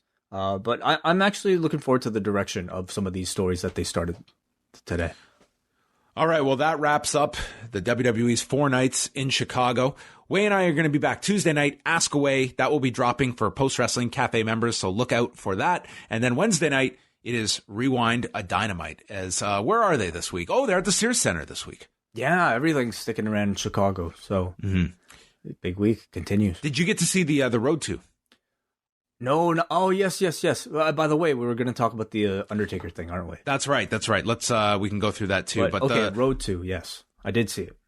Yeah, I thought it was, it's 12 minutes, but it's just, I really love that series. Just great promos. I enjoyed Cody. I also enjoyed Dr. Michael Sampson. Yep. Refresh me, because like it's been almost like several days, and I've seen a lot of wrestling in between. So we saw Cody get checked on. Yeah, Cody was being checked on, and the main thing is that he has no words to describe what MJF did to him, because he was someone that he took under his wing. He knew MJF was a heel, but he was his heel, and he saw the good in MJF and thought he was loyal to him. But this Wednesday, he's going to have a live mic, and the words are going to come to him. And he's also going to have a match on Wednesday. And I just think Cody, this is his element. He's so good in this role. And Michael Sampson was just giving like the medical professional's opinion of what happened to Cody at Full Gear, how the cut was reopened on TV after Full Gear, and getting him off TV last week so that he could be cleared in time for Wednesday. So I just thought it was like great way to set up the show on Wednesday. And it's all like, you just want to hear Cody's response to MJF. And that's part of the appeal of Wednesday's episode. Do you think that there's a way, do you think this should have been somehow integrated into last week's episode? I don't mind these being like the like standalone online. But yeah, you can certainly take these elements and work them into the show so that more people are seeing these, just like pre-produced pieces. Like, it doesn't have to be 12 minutes, but you can still take some like aspects of this and integrate it into the show. You could. I think NXT has found like a decent balance of like, I know that you can't possibly air this 12-minute, pre-taped thing on live TV and not expect a hit in ratings, but I feel like they've found a good balance where like even a 30-second little video showing something like this was enough to get you into the mindset of some of the stories behind the matches. So I would certainly love to see more of that on Dynamite proper. Yeah, well, maybe we're going to keep Tegan Knox off TV for a week, and then next week it'll be her words about Dakota Kai. Ooh, okay. The Broken Skull Sessions. This aired after the Survivor Series. It was a 90-plus minute interview, a sit-down with Steve Austin interviewing The Undertaker. And I guess this was jarring for some people to see The Undertaker in this kind of environment. This is certainly the longest interview of its kind that he's ever done. He's done ones, in the past, but they're very few and far between. But well, how long was the one with the minister? Not this long, probably. Not an hour and a half. That one was, maybe 40 minutes or so? 45 minutes? It was still pretty substantial, but yeah, maybe this was way longer than that. Also, just not the same level of content. Like, God bless Ed Young, but he was... did that stuff really hurt, man? How many injuries do you have? Oh, my God. Really good Ed Young. I don't even know what Ed Young sounds like, but I'll take your word for it. It's first of all, I think Austin is really great in these.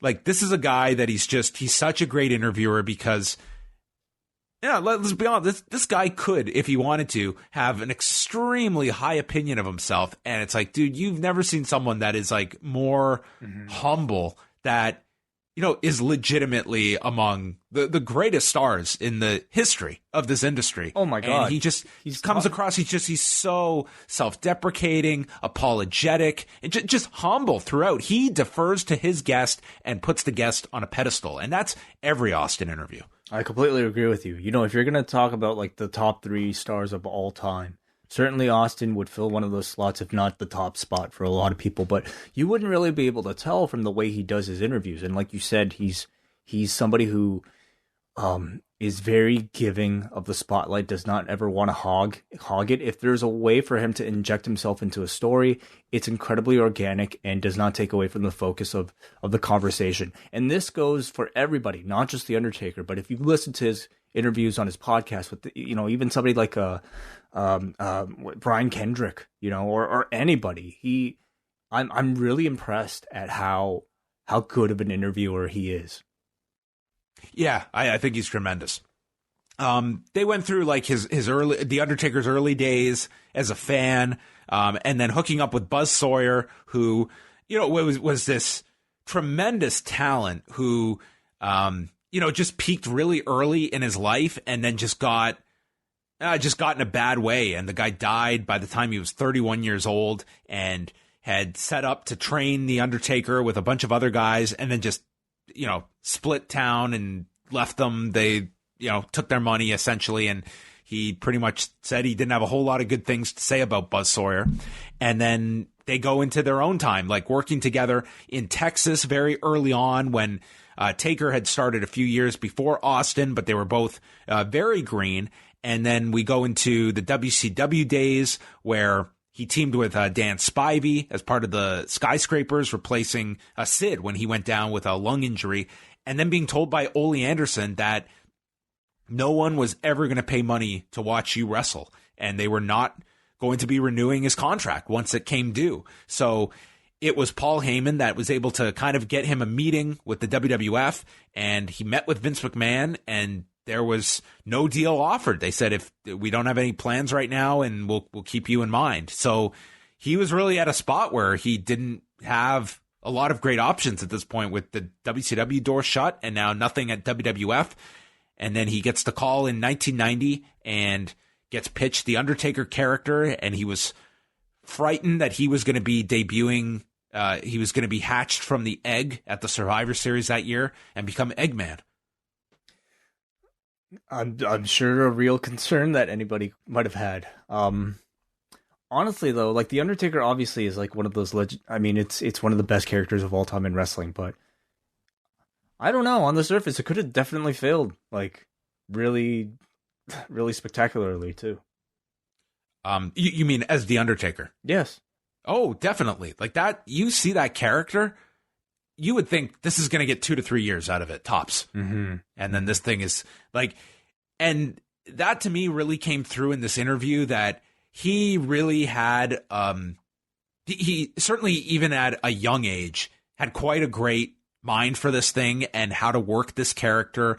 And he talked about the fact that he was extremely athletic, but he had to tone down his matches because doing anything athletic as The Undertaker, it would be short term, it would be great, but long term, it was going to kill the character in his mind. And he had to be able to work it to that. And it also meant always being in character. Even when he was out, he would always be dressed in black. Like he just was 24/7 about this character. And you get kind of an inkling into, why this guy has been so protective and has kind of only let himself go the last couple of years where he's much more open. But I mean, just when you would first see him popping up like in a photo on Instagram, it was like, wow, The Undertaker's in a photo on Instagram. Like this guy was extremely, extremely protective. And I think he can realize now that, he's kind of at a point in his life where he doesn't have to be constantly concerned about staying in character.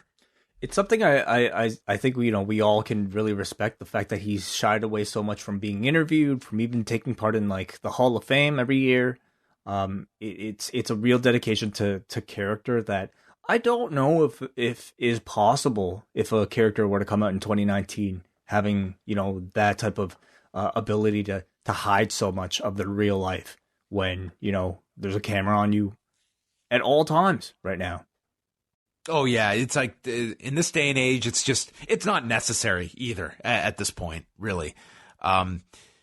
They talked about the transition to the American Badass character that he just felt was necessary at the time because he was just so handcuffed as The Undertaker with the WWF's content at that time, which is funny because I know it's probably not a version of The Undertaker that I think many people look upon fondly, but I did think like he had a good mix when he was in that corporate ministry and was like going like the satanic route that was like a segue into that era. He did not feel out of place in that era where he was doing all that stuff. Like the satanic taker? Yeah. Yeah, no, I mean, it worked. I definitely feel like I agree with them in that it had a shelf life, though. And yeah, certainly like hearing him talk about the risk of like, debuting this American Badass thing and him talking about the nerves the first time he actually, came out dressed as that character, he said there was no going back. Turns out there was going back to it, but not for several years. But it was a big risk that Vince and Undertaker took, and I thought it worked out. It was a great update to the character for that particular time. But of course, even that had its shelf life as well. But in the in the grand scheme of things, it certainly helped add depth to his career and extended his career probably by several years. He always did, even if it was. He went to the American Badass, and they showed the clip of him debuting the character at Judgment Day in 2000. And man, is this crowd in Kentucky losing their mind in this clip for him. Like, they're going insane. And Austin doing commentary over it was great. Yeah. I'm trying to think, like, what would be, I think, an equal shock of a makeover today? Seth Rollins tonight. It's Twitter, Seth. Twitter, Seth. Crowd went nuts. You should just show up with a phone. You don't know what I'm gonna tweet next. Yeah. I just don't know if they're like, because like Bray Wyatt, we've already seen. Yeah, he's the Fiend right now, but it's not like him going back to like being Husky Harris is going to elicit any crazy reaction. I don't know if that. Yeah, but you look at this, like he did the American Badass run, which I didn't think was all that great, to be honest. Like, it was just like he just ran through guys and was just I don't know. It was like time for a change with that character for me, but for the time being, it worked for him. I think if like the Dead Man though stuck around for like those 3, 4, 5 years that he was the badass, I think we would have run the risk of being really sick of the Dead Man, and certainly wouldn't have had the fondness for it when it returned. Yeah. But then, he turns heel, he cuts his hair, he goes and kind of morphs into like the MMA version of The Undertaker, and then took like kind of the best parts of that run and reintroduced The Undertaker. But now you had you had the gloves on, and you had a real fighting style. Yeah, it's like once you've done this character, you can take bits and pieces of it. And this guy always came across to me as someone that was very, very in tune with what worked, what didn't work, and was constantly looking at what little changes can I make. Like he seemed, this was not a guy that, as much as he thought the American Badass might have been a risk, like it did seem very calculated on his part. Certainly. They go into, his relationship with Vince McMahon, that he just said he always had a loyalty to Vince McMahon because he gave him his chance. And at the end of the day, he never saw himself ever leaving, because no matter what problems they would have, they would reach a solution. Even if, it's, I lose this argument, but we ultimately were working towards the same goals. And he seemed to always have a pretty good relationship here with Vince McMahon. They talked about... I really could not imagine Mark Calloway making that jump during the Monday Night Wars to WCW, and just what character do you think he would have possibly had? What would they have done to him if he did jump? He would be the Kiss Demon, maybe. No, he could have been the Kiss Demon in 1999 instead of Dale Torborg. That could have been it for him. Would have been so sad. Yeah, I knew it wasn't going to be brought up, but I really would have been curious if they had discussed like the whole thing that went down this year with the Undertaker supposed to do StarCast and where his head was at that point about doing stuff outside of WWE. I wasn't expecting it, but I thought that would have been interesting where, here was someone that, he could have made a ton of money, and ultimately it was the WWE putting him under a new deal, but they're very protective of this character. Wrestling anywhere else, though. I mean, that was no, like but it was just, but it was just interesting that whole period. Like it just seems like, was he going to be utilized again or not? And then they re-sign him. He's put into the match with Bill Goldberg, and they move on from that. But it wasn't at WrestleMania this year, and that was obviously was not figured in. Mm-hmm. They talked about the matches with Hunter and Shawn Michaels at the WrestleManias, and then kind of went through that even in 2012, he didn't think he was going to be back the next year, and joked that he's retired like 15 times. He also thought when he did the whole thing after the Roman Reigns match, left his stuff in the ring, that was going to be it. Again, he came back, and Austin was certainly trying to get it out of him, whether he was going to wrestle again or not. And I think you pretty much got the answer that he would be, that he wants to write his own ending to his career. And I think this guy is going to have a really hard time ending his career. Like, he just seems like as long as he can move, he wants to be able to keep doing this, even though he's cognizant of not becoming a parody of himself, which he's always been concerned about. He's always brought that point up. But he's, over these last couple of years, he's had some bad performances. Oh, for sure. Yeah. I don't, he's a wrestler. And I found it really interesting about how he himself said the one person in this industry that he's met who seems to have zero regrets about retiring. And I suppose it's funny because this person did come back, but he said it was Shawn Michaels. Yeah, they just skirted past the return that is never going to be referenced on WWE. It seems like. Unfortunately. I mean, the way he seems to even talk about something like Saudi Arabia here was that he's doing a favor, and I suppose that's how Shawn I feel might be framing that particular appearance as well. But I mean, it's really tough for wrestlers to pull themselves away, and if anything, I think Austin is the guy who has kind of maintained that retirement stipulation to its full effect. Yeah, it was interesting when Taker turned the tables and talked about how, well, the decision was kind of taken away from you, and Austin clarified that his doctor told him about the risks, and it was Austin who ultimately had to make the decision that this is it, I'm done, which is interesting. There's no telling that think of the amount of offers he's been given by WWE over the years. I'm sure they got to a point where they just realized he's not coming back, but who's to say if he would be cleared or not? But it seems like he's gone over the fact that those several years after retiring, he went through a lot of bad problems trying to get wrestling out of his system. Like, it was very tough, and he seems to be at that point now. But man, he was at one point in this interview, he's talking about getting teary-eyed, just this was a guy that absolutely loved his wrestling career, and it ended. He wrestled for 13 years when you think about it. That's not long at all. 14. He started in 89 and was done by 2003. So when you think about that, 14 years. That's like, how long has TJP wrestled? You know? TJP has been wrestling since his teens. Yeah. Like 2002, 2000, something like that. So he was like in New Japan in 2002. So we're talking about like TJP has had a longer career than Steve Austin. I mean, that's not a knock at all on TJP or anybody who's wrestled that long, but more of I think an example of how much Steve Austin accomplished in a very short amount of time. Yeah, it was they talked about their health quite a bit, and the struggle of trying to retire. That I think this really worked between two guys that are peers with one another, that can relate to how difficult it is to walk away from this. And Calloway really goes over the fact, like, he's in a lot of pain, and he is not hiding that fact that he has to largely.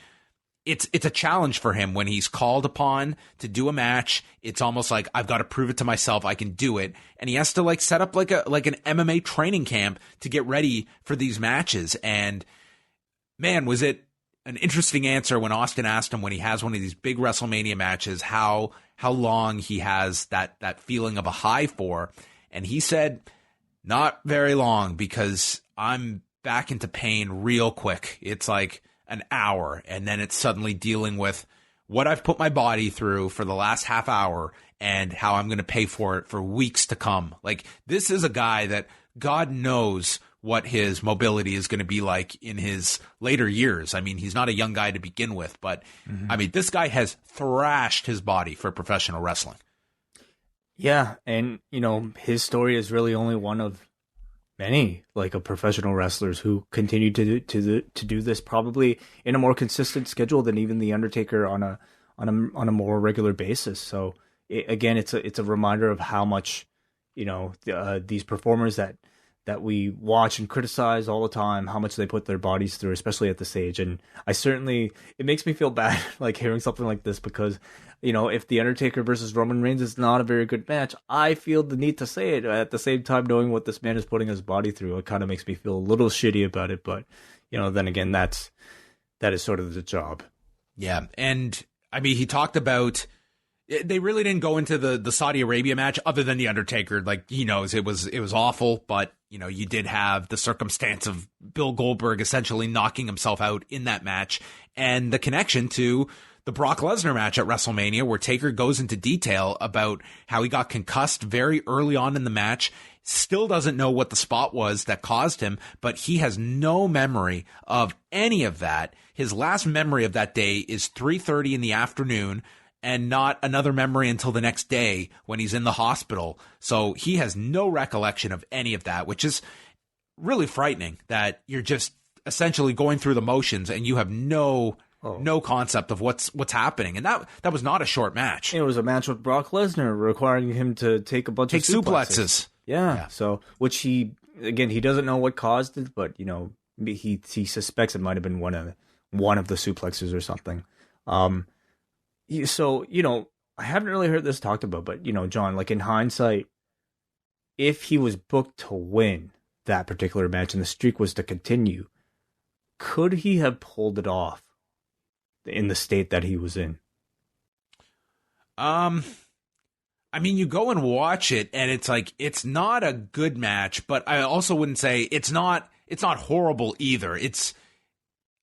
I don't know. I've never rewatched that match, so it would be going back to try and jog my memory. Like, I just remember it not being a really great match, and it's solely remembered for the finish and the shock of it.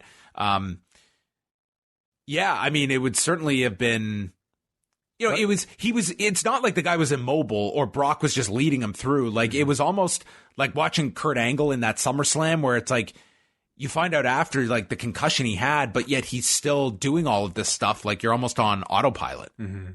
Yeah, I feel like they would have. I mean, shit, we've seen, like, Steve Austin, nearly paralyzed, somehow getting the win over Owen Hart. So they could have come up with something. But part of me wonders if, I think that, the decision to have Brock win this particular match might have been somewhat of a lucky thing that they decided on prior to the match, because Now, certainly you would have had your concerns about how much longer he would have been able to go after this one. Now, like, there is no argument that if a concussion is known 5 minutes in, like, that should be it. This guy was taking suplexes. This was a physical match that he had to be a part of. And this was only 2014. And I know that the company line would be that, you know, if we sense that there was an issue, that you just stop the match. But it's like, you cannot convince me that if they were aware that at WrestleMania, the Undertaker and Brock Lesnar, that they're stopping that match. And as much as it would have pissed people off, it's like, that match should be stopped in that situation. Like, that's insane that guy had to take Germans. Did they know, you had to rely upon a concussed guy to be tucking his head. Yeah, but did they know that he was concussed? Did he know? I'm saying that in the hypothetical that they were able to detect that he was not all there, that this guy was showing the symptoms of a concussion, right, which hopefully they should be able to at least have the procedure to be able to identify, like, what a concussed individual, like, what are the signs that we should be looking for? And if you were to detect those 5 minutes into your WrestleMania match with The Undertaker, are you really going to be the one to pull the plug on that match? Yeah, I have a hard time thinking about that they would stop that match at that point. That's a problem. That's a problem if you don't believe they would stop that, because that's absolutely the call they should be doing. Yeah, you know, who knows, like, how stringent I think these new processes are. Part of me wonders if it'll take something more severe to happen before we get something that strict to stop an Undertaker, essentially like a main event type of match at a WrestleMania. I don't really see it even happening today, honestly, in that scenario. Yeah, I'm skeptical that, like, in a match like that at WrestleMania, that they would make that call. I know the crowd would absolutely be livid, but I think I would hope that people once they calm down, would realize that the right call is being made in that situation. So they did stop, like, a Daniel Bryan match. Like, what is it, on TV? Was that a SmackDown? That was on Raw. Yeah. On Raw. I mean, you know, they also, in the event of look at what the reaction was. Bryan nearly fought Paul Levesque backstage because of that. So that's what you're also dealing with. Is there's no way Undertaker or Brock Lesnar wants to see their WrestleMania match end, and you're going to be dealing with crowds that are livid and two performers that are going to be fucking furious with you. But that's tough. Like, that's the call you got to be able to make. I mean, you see it all the time in a UFC fight. If a cut is too, you know, severe or above the eye, the fight gets stopped. I mean, the doctor is the most hated person in the entire room. I think wrestling has to be okay with, you know, that. Look at the Nate Diaz fight. Like, that physician got death threats after that. I know, it's ridiculous. I'm trying to think. Like, yeah, you know, the other instance was, of course, Samoa Joe versus, I believe, was it Finn Balor or who was it? Was it Finn Balor that where he had that big cut? That was the blood. Takeover? Yeah, it was Balor and Joe on one of the takeovers where they constantly had to interrupt the match to assess the cut, and it was just pissing the crowd off. Now, what was your opinion about that? Do you think that was excessive, or do you think that was the appropriate action? I think that it's. I mean, because they've definitely eased off on that right now. They've definitely, like, there was a period, like, when there was blood, it was to the detriment of the match that they were going to get involved, and it's like you can somewhat understand that thinking, and it seems that they have a process now of when there is a cut, and I think a cut and a concussion, there is a distinction, and there's going to be varying degrees of cuts. That was the whole thing about the Nate Diaz stoppage, was how bad was this cut, and it was pretty bad. But I'm more so looking. I would say a concussion I'm much more concerned about, because it's the secondary blow that is going to be, you know, it could be much more damaging than the first one. And you're talking about a guy that's taking suplexes, and that's where you get really dangerous. A cut, you do have to somewhat use discretion. And maybe we're just being too pessimistic about maybe what they would do in this scenario, because, you know, if this was The Undertaker and if it was absolutely noticeable and apparent that the man, what is he, 50, 60-year-old man? How old is he now? Like 55, something, whatever? Give or take. Like, if it was noticeable to the world that this person at 55 or however old suffered a concussion on live TV, I actually believe they would stop the match, even if it was at WrestleMania. You know, I would hope so. They've been through too much scandal at this point that they could not afford the bad press coming out of something like this. Okay, but Wai, Goldberg and Undertaker. Again, did they know? Did they know at the moment? Goldberg, it was pretty noticeable. That guy was... Because, to even know that somebody has a concussion, you would have to start the match to do the proper tests. And did not seem like something that they were even going to entertain. See, that was the case, though. He goes to spear into the corner and comes out and his head is busted open. Yeah. Like, that to me is the tip-off. And, yeah, maybe the match does have to be stopped. And we've got to shine a light into his eyes and make sure this guy is okay. And the announcers call this as though it's legitimate. Like, this is a sports contest, and we have a stoppage so that they are checking because there may be a head injury from the physicality. It was also Saudi Arabia, so I wonder how that would have went over with the people paying for the show. But yeah, again, it's like you're always going to have these situations, like whether it's the Cody thing from Full Gear, whether it's the Saudi Arabia match from back in June. Until I see it, it's like a major. No, I agree. Top match at WrestleMania. Would they ever stop the match midway? And until that happens, like, I'm going to be skeptical that they actually would, even though I would not disagree with that at all. I would be reassured, actually, if they did that. Sure.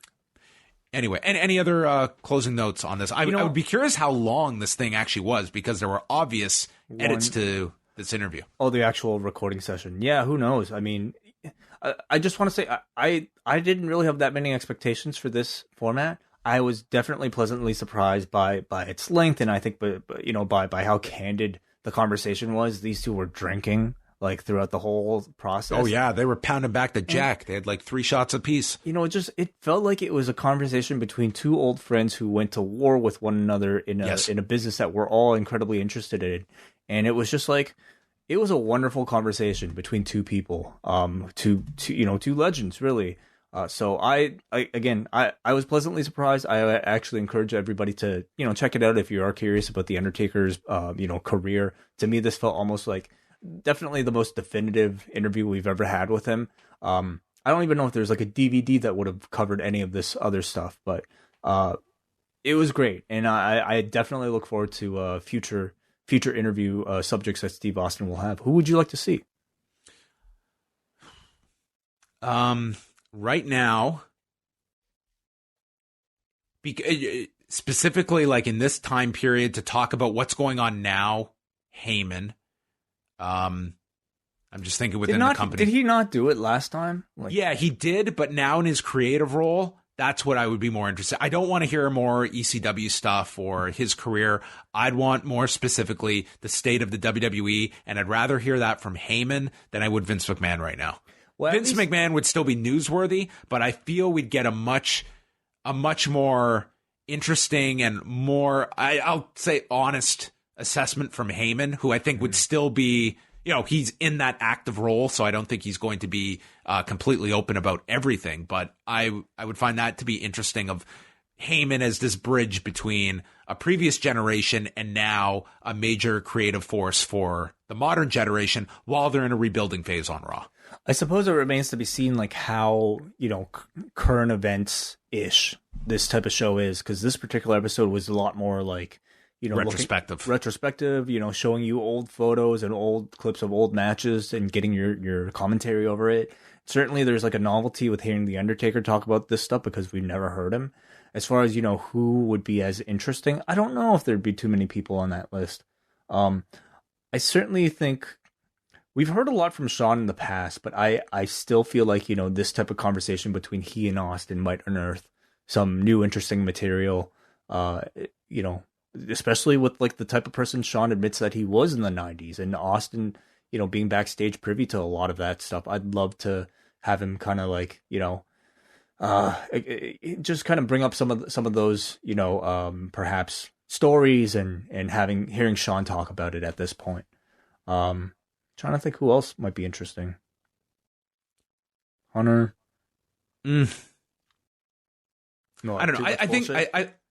I think you know what you're getting with Hunter.